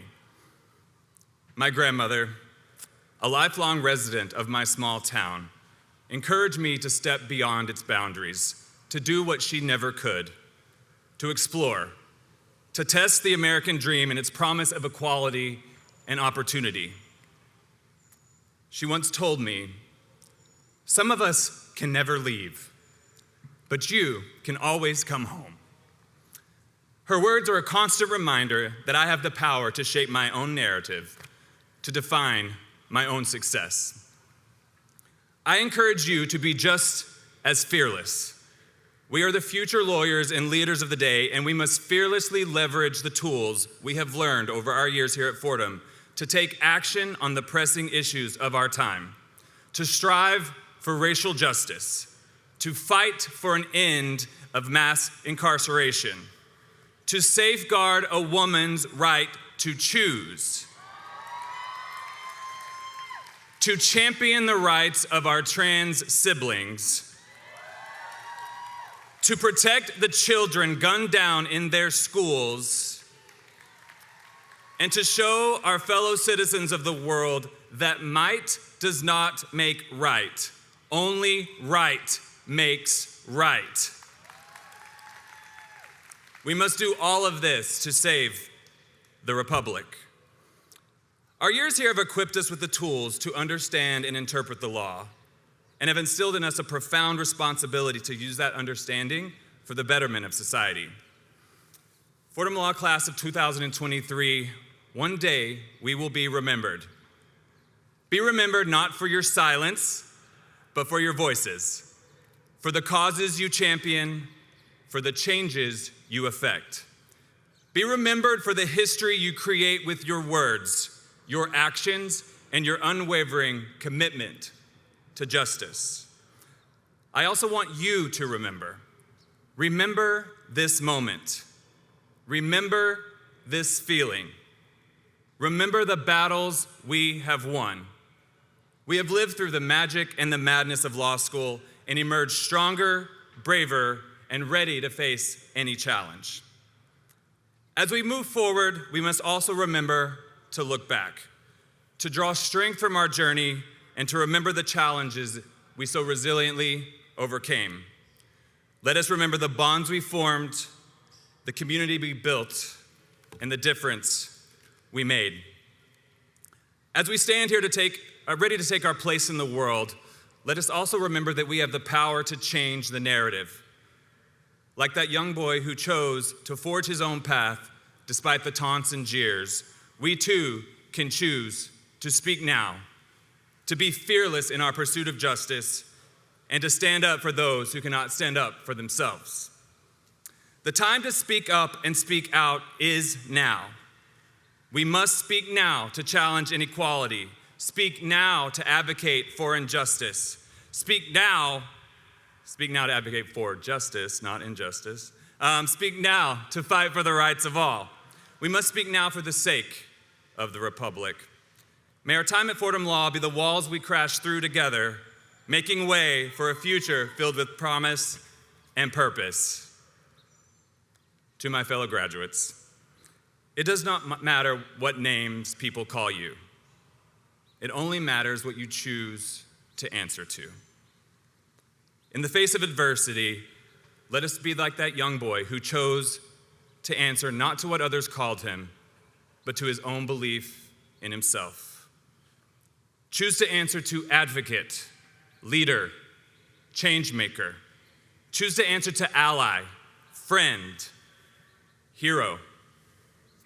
Choose to answer the call of justice, the call of equality, and the call of progress. Let us not wait for the world to change around us. Let us be initiators of that change. Let us raise our voices now for the causes that matter, for the people who need us, and for the justice yet to be served. To my fellow graduates, step boldly into the future and remember that together we will change the world. We are not just graduates of Fordham Law School, but we are the bearers of its legacy. We carry with us the values and principles it has instilled in us, the lessons we have learned within its walls, and the friendships we have formed. You are leaving Fordham Law now as students, but you must forever uphold its motto, in the service of others. As we leave the halls of Fordham and step into courtrooms, corporations, nonprofits, and public service, let us embolden the spirit of fearlessness that has brought us to this moment. And may we not only forge our own path in this world, but be sure to illuminate the path for others. I'm immensely proud to stand with you today as a fellow graduate, and I look forward to seeing the incredible changes you will make in the world. Long live the mountains we moved. Long live Fordham Law School. Long live the class of 2023. I've had the time of my life with you. Thank you.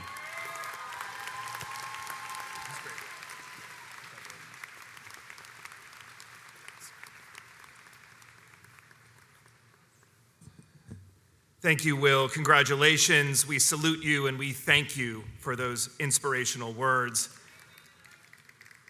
And now, the moment we've all been waiting for as we announce our graduates.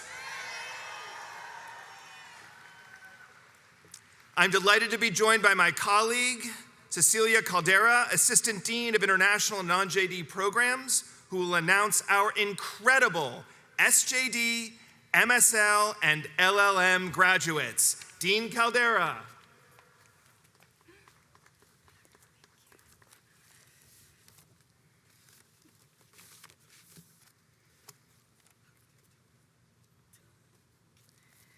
Good morning to all. It is my great honor to read the names of the recipients of our doctoral and master degrees, beginning with the recipients of the Doctor of Juridical Science, the highest degree awarded by the law school.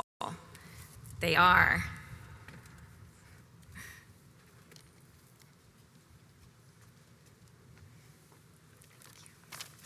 Maria Rosa Cotillo. Thank you, grazie. John Iboa Mensa. And now for the recipients of the Master of Studies in Law degree, please hold your applause until all of our MSL candidates have been announced. Samantha Becker. Melanie Jean Carosa. Grace Yunju Park. Suzanne Lennon Capot. Jose A. Paredes. Gramercy Bonilla. Alessandra Deirdre DeLuna Belisi. Amandeep Kaur Parmar. Melissa Maria Greaves. Manana Giorgazzi. Carolina Mio. Amanda Marchadir. Suzanne Carol Milton. Tony A. Barton. Kimberly S. Foreman.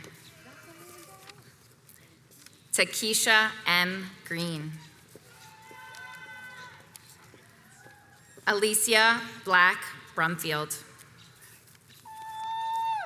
Janae V. Jefferson. Magali Van Hooks. Alexandra Maria Hirschberger. Andrew Young Kim. Margaret De Victoria. Sarah Nicole Pinedo Berry. Jasper Daniel Mitchell. Maria Teresa Bucheri. Sandra Cecilia Lefkowitz. Arlene E. Brooks Hudak. Miguel Alberto Mitchell Lidiano. Felipe Rose Rosado. Sachal Singh. Amber Muriel Sapp. How cute. Kimberly Ann Smith. Michael E. Tommen. Madison Lee Grams Collins. Luz Auralia Rodriguez. Tanya L. Bowman. Kelly Jean Saunders. Colleen McGuire. Rosemary Ann Gallados. Stephen C. Young. Mark G. Neptune. Laura Criscitelli. Siobhan M. McKenna. Denise K. Tudor. Tamlin Danae Olivier. Luigi Segura. Quincy S. Holloway. Sarah McLean. Denise Marie Quaglietta. Bin Ket Cho. Laverne S. Moulton.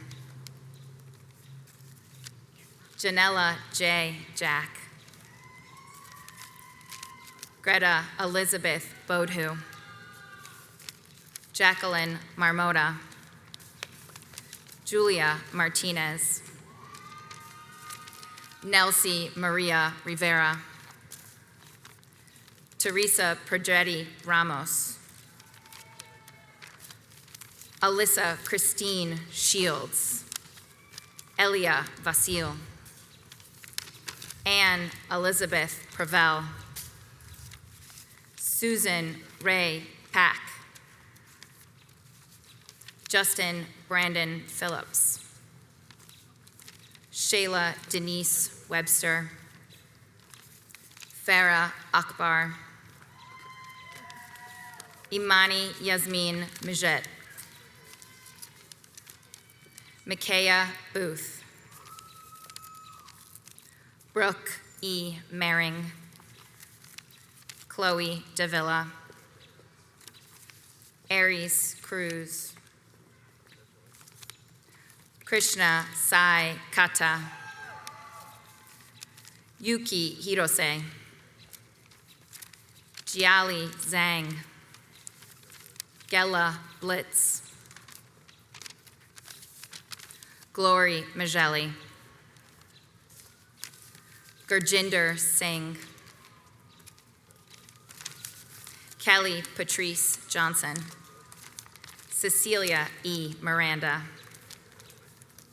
And now a round of applause for our Master of Studies in Law graduates. Thank you.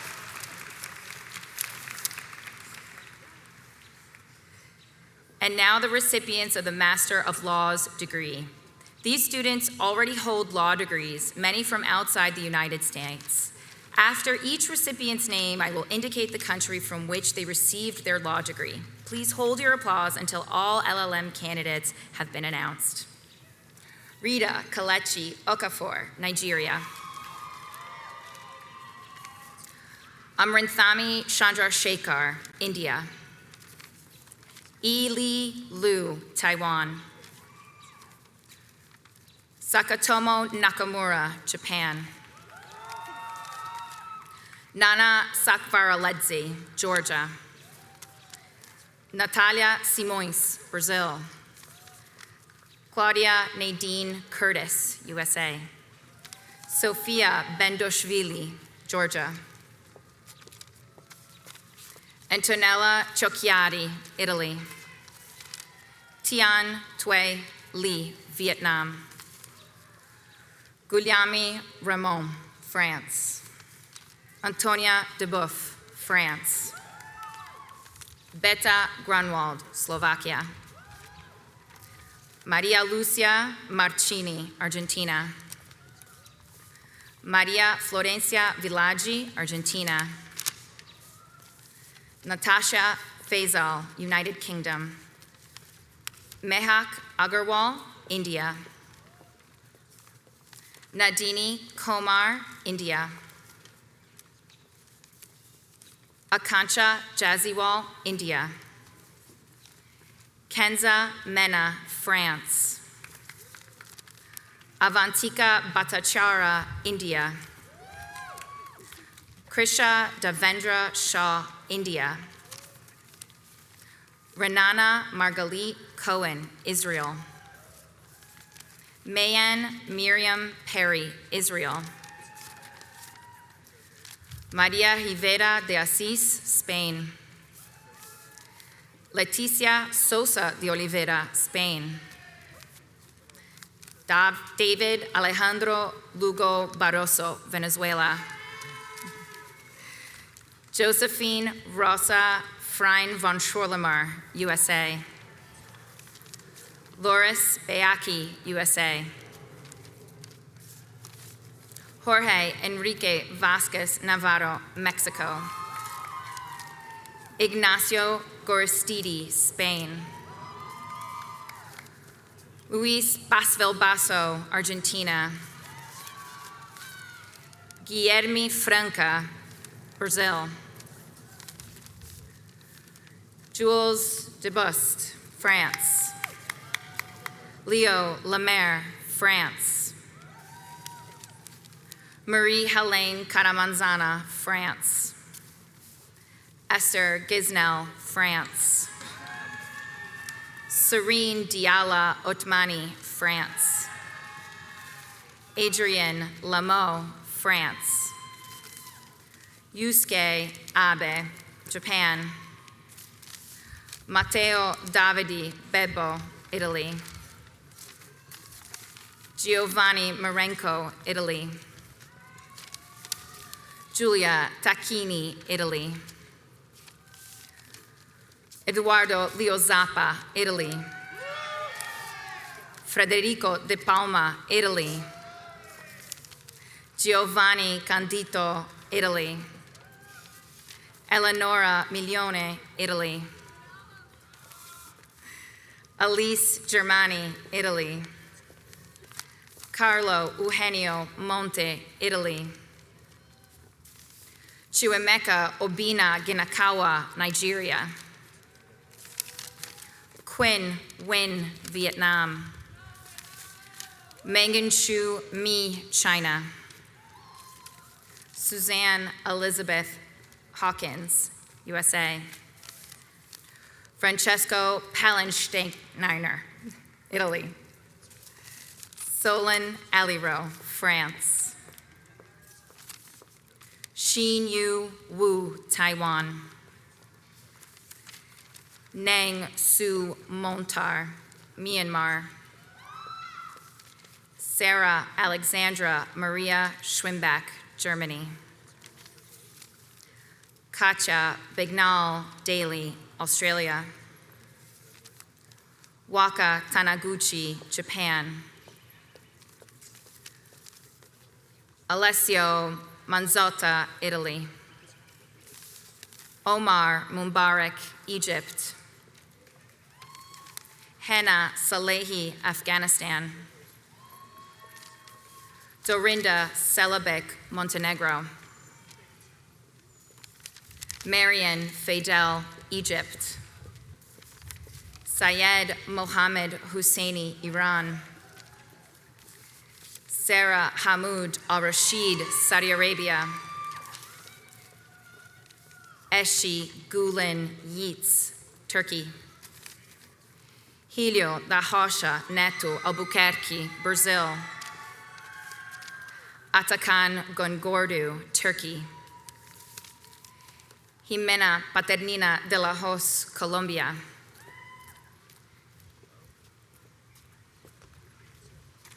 Benedetta Audia, Italy.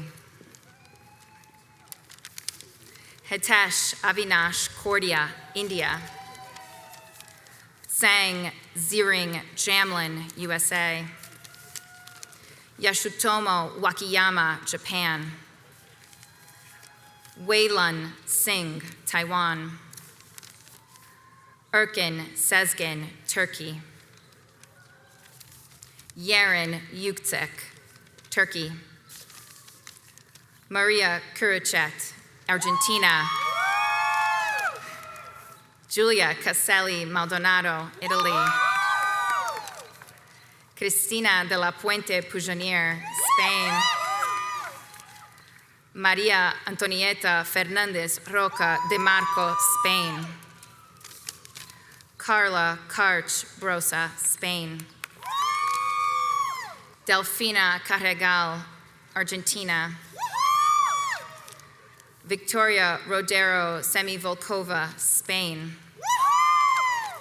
Sarah Elizabeth Sanchez Valila, Spain. Antonia Sofia Melo, Chile. Yannick Weil, France. Ngoc Van Andrew, Vietnam.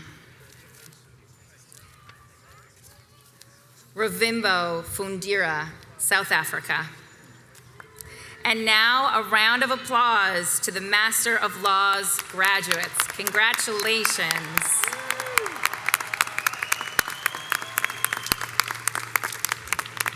Thank you.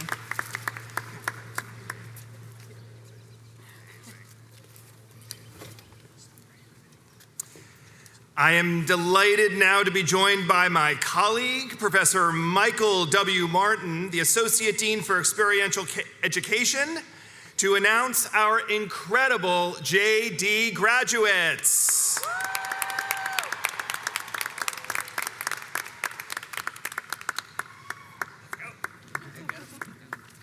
William Kelly Lanier, Edward Hahn Ernst, Ashley Kamar, Ryan Rayshad Washington,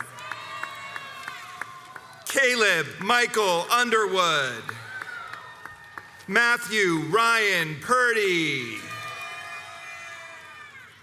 Bené Almami Torre,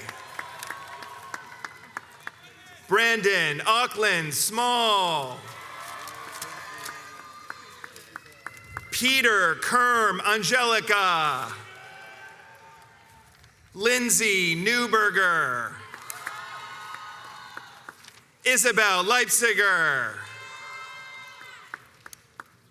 Michelle Merturdis McCann, Shira Bergman, Catherine Elizabeth Keene, Andrew Freeman Parker, Benjamin Liu, Abigail Rose Keddick,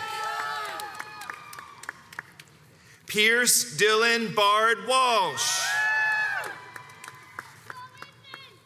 Eva Zikova Dincheva, Linda Foyt, Elizabeth Ann Kengelosi, Caitlin Beth McNeil, Jennifer Rose Baker, Tyler Cassandra Lasanta Odenot, Blake Alexander Michael, Michelle Avalar, Trisha Cicia Liu, Nicholas R. Pandolfo, Thomas C. Rukai, Julia K. Tedesco, Thomas E. Cruz, Kalani Victoria Doyle, Jody Lou Johnson, Michael Mario Rasmussen, Douglas John Belanco, Xanadu Christina Halkias, Eric Andrew Owens, Taylor Renee Wells, Jisa Younge, Josephine A. Garbon, Veronica Constable. Molly C. Balan. Catherine Grace Canatella. Rebecca Lee Carroll. Abigail Tubin. Shane Coos. Sarah Yan. Madeline Claire Joel. Mina M. She. Lauren Burgess. Michael Holden Shintall. Mindy Sue Liu. David G. Amaya. Akosia Jesiwa Opong Weridu. Samantha E. Guzman.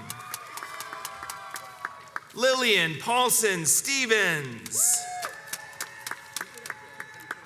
Emily Mandel. Joshua Christopher Lee.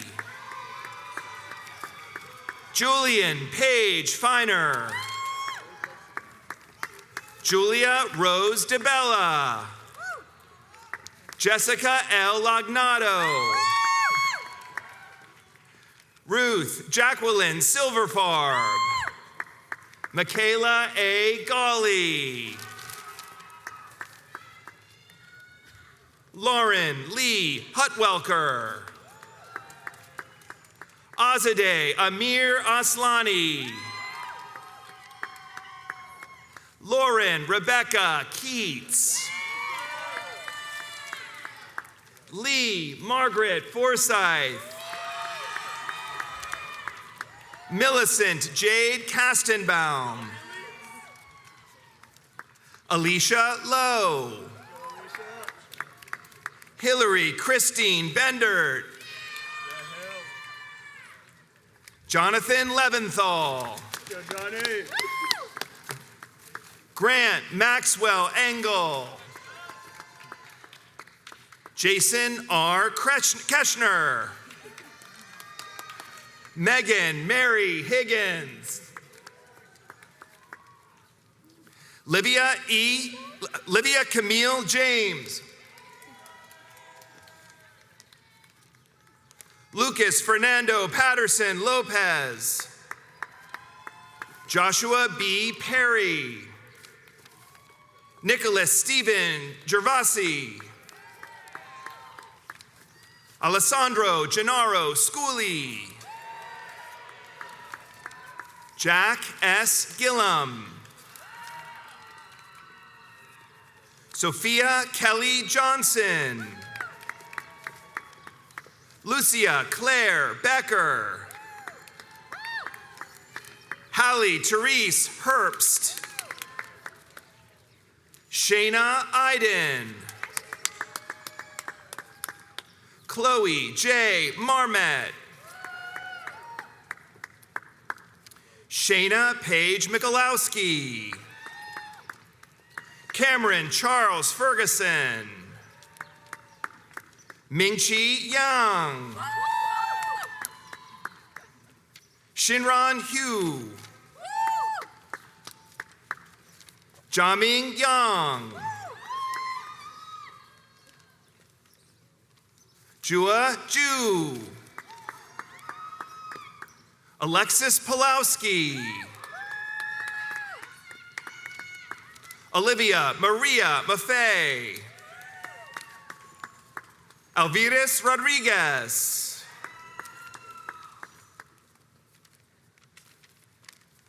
Catherine L. Tubby. Ryan Blake Friedman. Michael McAvoy. Dhruti Tamalapalli. Tess A. Daggett Edenholm. Vaneeth Krishnamsetti. Alex J. Dalloway. Vertus Marvin McMillan. MJ Wang. Shanky Shu. Marco Metkowski. Peter A. Giovine.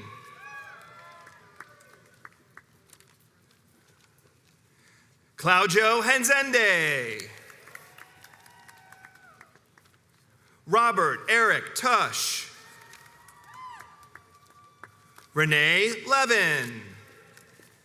Matthew Roomberg.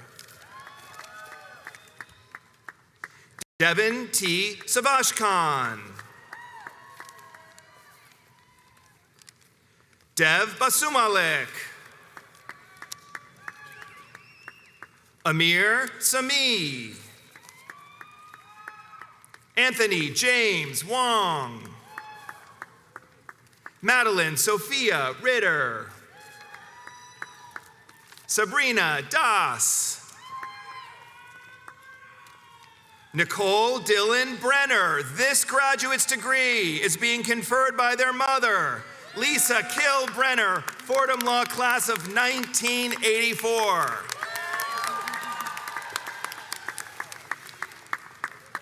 Amanda Patricia Connor. Jaewon Choi. Sungjun Park. Brian Giacalone. Matthew Anthony Vaughn. Yeah. Timothy Robert Gordon. Omar Afif Neshuat. Ian Mitchell Capel.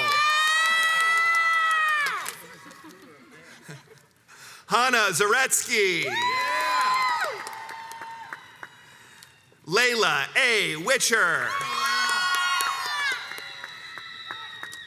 Matthew Alexander Pintia. Daniel Alexander Weiss. Victoria Field. Caroline C. Kane. Kimberly Rose Fishman. Tiffany Monroy. Chloe Ragonia. Sophia Anling Gao. Shelby Ty Clark. Zachary Zidell. Lindsay M. Fuchs. Christina Elizabeth Fahey. Rachel S. Eisner. Jordan S. Phelan. Grace Ann Rollins. Mackenzie Grace Mills. Nicholas Christoph Corti. Rachel Ehrlich. This graduate's degree is being conferred by her sister, Sarah Ehrlich, Fordham Law Class of 2010. Elizabeth Foy Cudgel. Anastasia Elizabeth Lucina. Luis Miguel Maxino del Rosario. Gabrielle Elena Diaz. Sea Kunyang Rosa Kim. Juliet Liu. Shinyi Sherry Pan. Nikita Sanjay Mathur. Emily Elizabeth Jensen. Zoe Carolyn Dulcinos. Tanisha A. Vasquez. Ronald E. Britt II. Elise Lochran. Olivia A. Angel. Patrick J. Cucurullo. Lauren H. Kim. Stephanie Popesy Du. Jacob Russell. Brendan S. Kreisel. Emma McCarthy. Alexander Barsacanos. Jonathan Anthony Ullman. Christopher Danielle McCarthy. Christopher Solis. Christopher Turnbull. Benjamin T. Kaleo. James Francis Xavier Heiler. Miles Cortland Patton. Seamus Joseph Ronan. Catherine Louise Boymaster. Avery Michael Wolf. Taylor Janae Mutineer. Benjamin Leonard Roth. Christopher Lawrence De Silva.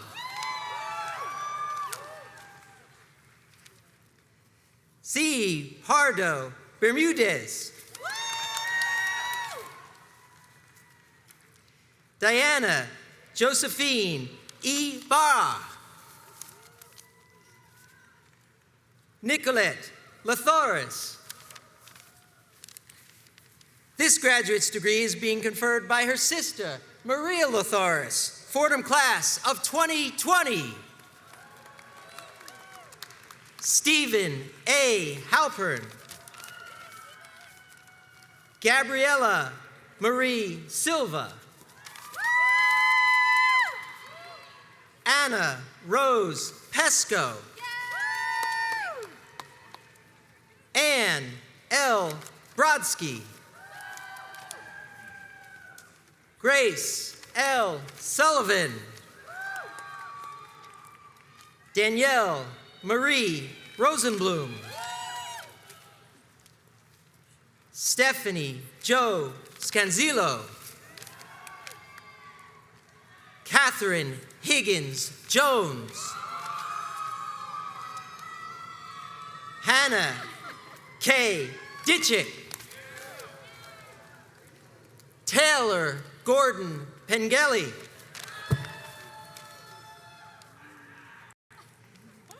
Danielle Gargano. Sarah Sunyun Saw. Jason D. Andrea. Callie M. Ives. Patrick B. Murphy. Alana Grace McAndrews. Madison Marie Rosenthal. Alexa Ann De Leon. Sophie Solomon. Dominique Ariel Nicolaitis. Maura Ann McKeon. Jacqueline Marie Hayes. Emily Christine Youngworth. Catherine Elizabeth Rubery. Mary E. Burke. Jamie O'Neill. Matthew Isaac Schechter. Carly Alyssa Wisen. Kate Lauren Reinertson.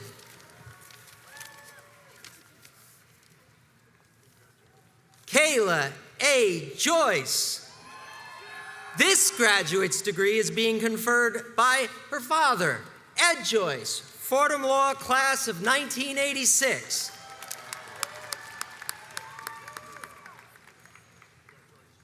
Joshua Davis. Esat Akar. Kyle Lehman. Jonathan J. Katz. Jason William Denenberg. Francisca Javiera Johannick. Isabel Joy Shipman.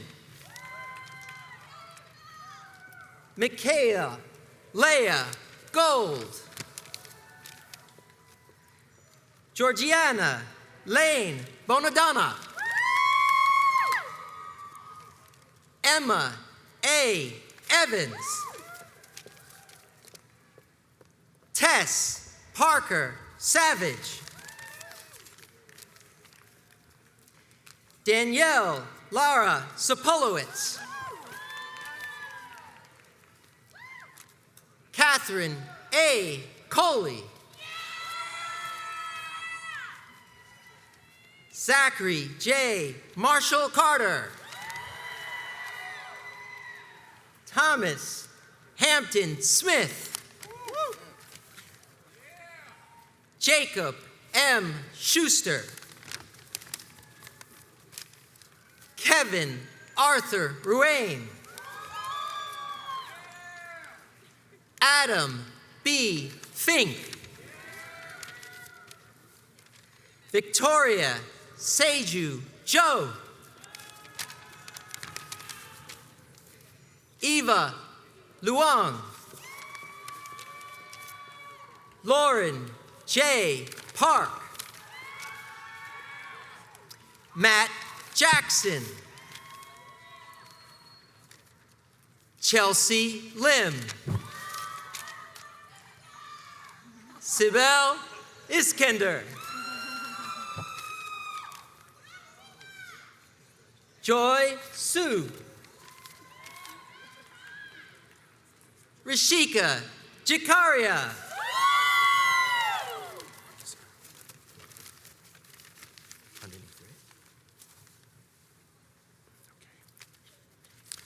Heidi Ahmed.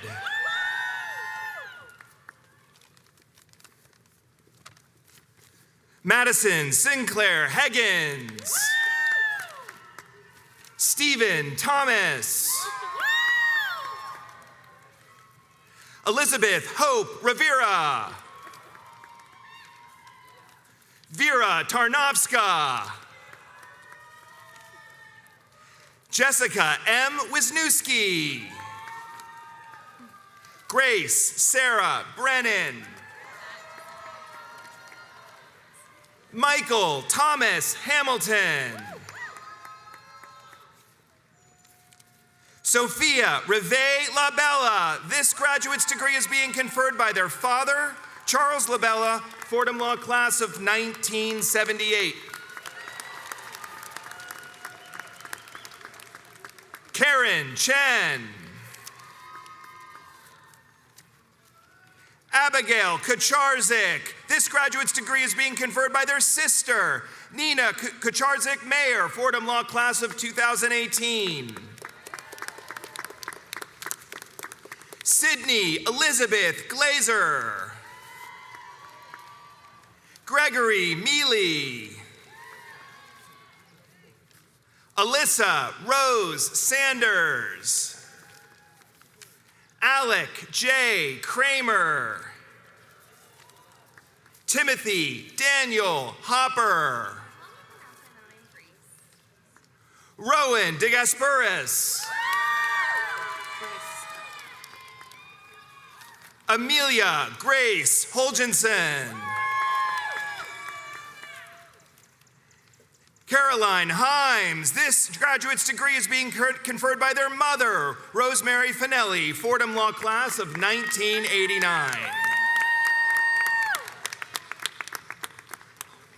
Melody Lurch.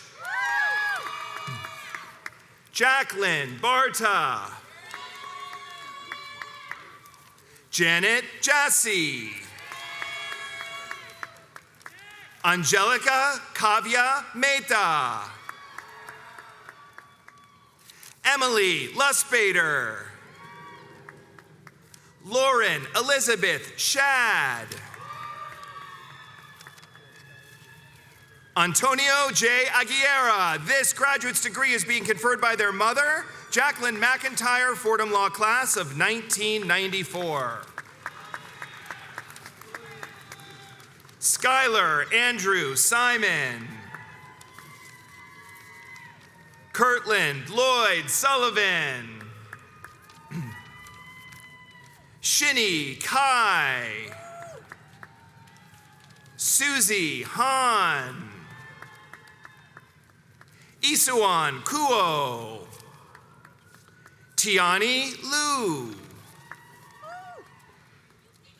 Donley Delia Wu. Joseph Clint Rametta. This graduate's degree is being conferred by their sister, Marissa Rametta, Fordham Law Class of 2019. Wu J. Jung. Ilana Gukovsky. This graduate's degree is being conferred by their brother, Adrian Gukovsky, Fordham Law Class of 2016. Brendan Mickey Finnerty. Antonia R. Chufo. Gregory Daniel Asher. Colin M. Shea. Justin A. Jackson.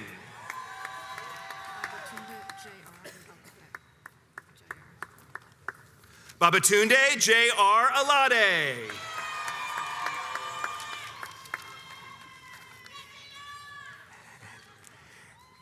Andrew Alabi Bortley. Leah Feigen.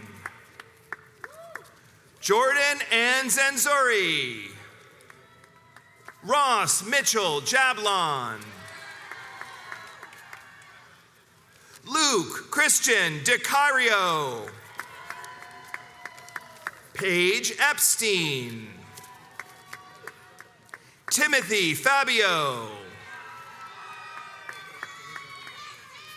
Phoebe Huth. Carly Steam Winnick. Michael Anthony Meharry. Emma Marie Shalala. Zachary Eckstein. Sam C. Zalta. Raymond Braha. Jules Judah Bienenfeld. Mark Ryan Ocean. Michael Elliott Hurt. Jonathan Venster. Benjamin Bressler. Akiva Mace. Bianca Bernardi. Fernando Luis Ramos Valentin. Sadab Rahman.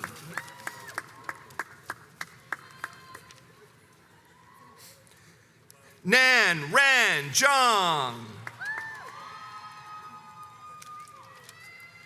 Caitlin Marie Fontana.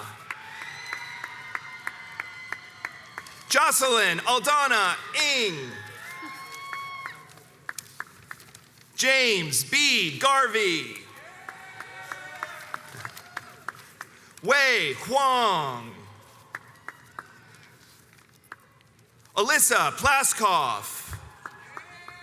Timothy W. Schubert. Eric Douglas Heckler. Isaac Andrew Creer.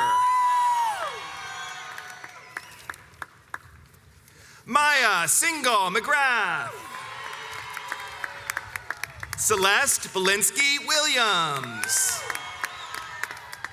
Catherine Stillwagon Schaefer. Elisa Adriana Cordes. It's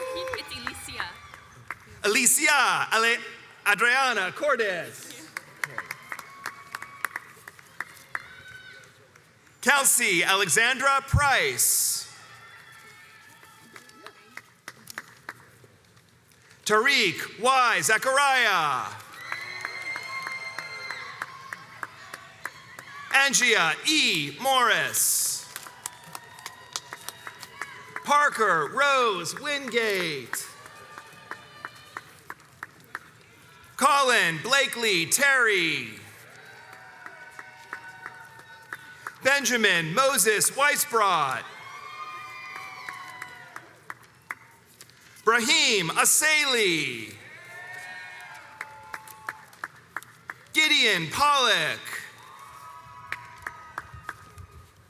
Jamel Gross Castle. Jarius McDade. Kyle Hall. Jacob Gabor. Andrew Jack Calabrese. Sean Stephen Malone. Cameron Anastasia Conzanzeo. Paul Christopher Savusis. Alfredo Jose Fernandez.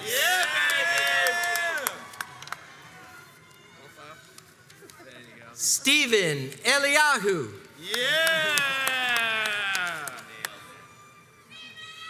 Alexander Paul Kirakaitis.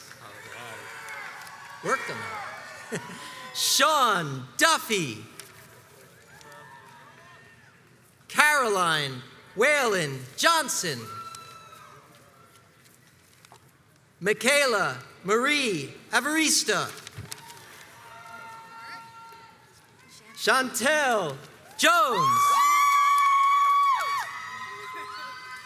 Abigail Sirwa Sintum. Olivia Taylor Johnson. Cameron Imani Porter. Tiara M. Bradford. Abla Balhachmi. Amira Ninjeri Kingori. Aiden Benoit Savchi. Fatia Dawudu. John Sebastian Cluck. Suntai Stanley Moon.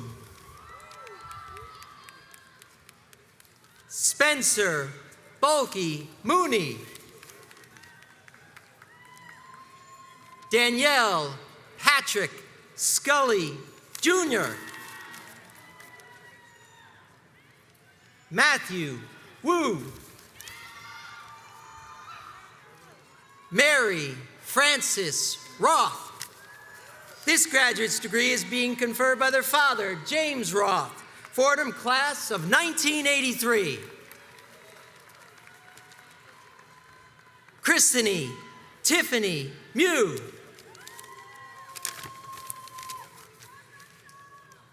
Timothy James Rooney III, JD and MBA. This graduate's degree is being conferred by their sister, Elizabeth Rooney, Fordham Law Class of 2019.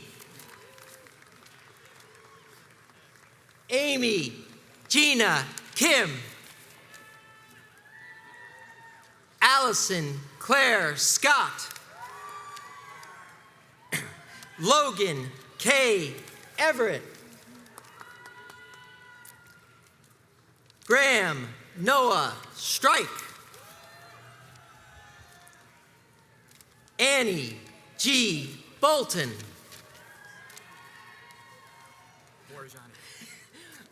Armand Borjani. Daniel James McAuliffe.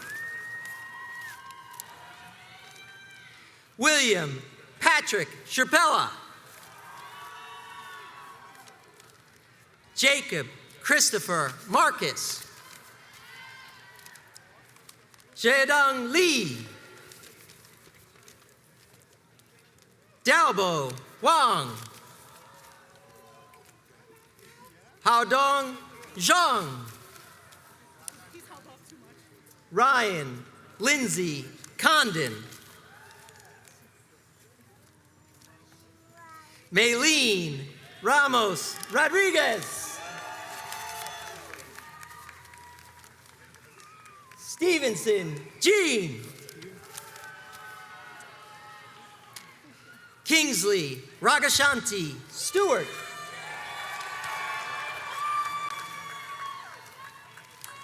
Abraham Levenstein.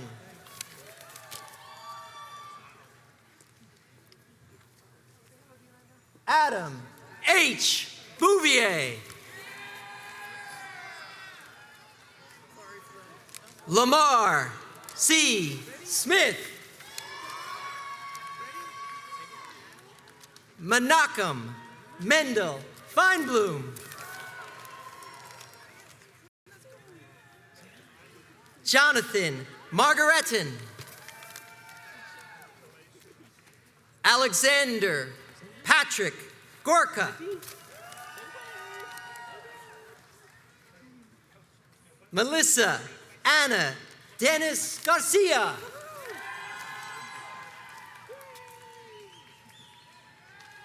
Sean Edward Milday. Davanan Durga. Joseph Hopkins Powers. Mark Brook.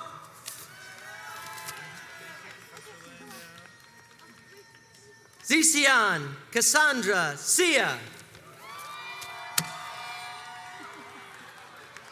Last but not least. And let's hear it for Kevin S. Green.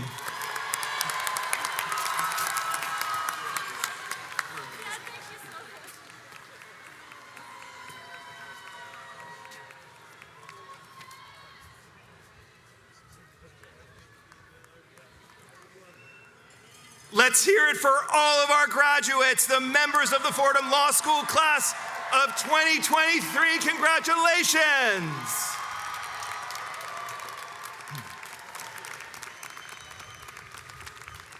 Before we close, I want to thank our incredible staff, and the entire Fordham family who made today such a success. There are far too many to thank, but I must stop for a moment and thank Ornella Muramaj, Anna Mameas, and DGS, Dean Kamati Gordon Summers.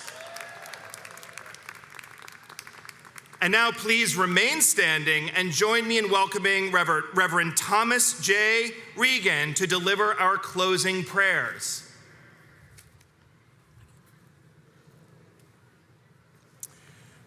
With gratitude, let us bow our heads and remind ourselves that we are in God's sacred presence. Good and gracious God, we have gathered here today to send forth the class of 2023 of Fordham University Law School. This distinguished institution, established in 1905, has had a long record of sending out women and men whose lives are steeped in competence, compassion, and conscience. The alumni of Fordham Law have made a significant difference and a considerable contribution to all facets of life, not only in New York, but also around the country and indeed around the world. Today we celebrate that their august alumni ranks are now enhanced by a new generation of soon-to-be attorneys whose training has prepared them to be equally distinguished. We ask you to bless these graduates who now embark upon what we are fully confident will be outstanding legal careers. In keeping with the Jesuit tradition, may they never lose sight of the fact that their education at Fordham has equipped them with the tools which will enable them not necessarily to think that they are better than others, but rather that they may serve others better. We pray that you might give them the grace of insight and perseverance, which will allow them to seek justice in all things, no matter where it may lead or what cost it might extract. We offer a prayer of gratitude for the faculty members and staff who have accompanied our graduates throughout their years of legal education and who have inculcated within them the notion that this education is and must be an ever ongoing endeavor. We pray a special prayer of thanksgiving for the family and friends of our graduates, without whose love and support this day would never have been possible. And let us not end without a prayer for those who will be served by today's graduates, many of them surely to be the poor, the marginalized, and for those who otherwise would have no voice, save for the lawyer appointed to plead their cause. And finally, as we do at every law school commencement, we offer a special prayer for all the newly minted JDs who are about to spend the next few months preparing for the bar exam. May your efforts bring you great success, and you may always know that you are now and will always be valued and loved members of the Fordham University family. We ask all these things in your sacred name. Amen. May God bless you all.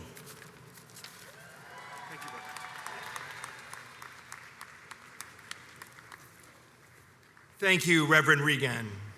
And now, graduates, I invite you and your loved ones to join us at the Dean's reception, which will take place directly after the ceremony at the rear of Edwards Parade, directly behind the guest seating area. We hope you can join us at the reception for at least a few moments before you go off with your families to celebrate this amazing day. And one final assignment. I'm sorry, I can't help myself. After you take your pictures today, please return your caps and gowns in the bins located at the reception area. As we begin our procession, I would kindly ask family and guests to please remain in your seats until everyone on stage has processed out. Graduates, please wait to be ushered out by the volunteers. You will be directed out row by row, starting with the first row of graduates. And one last time, congratulations, everybody.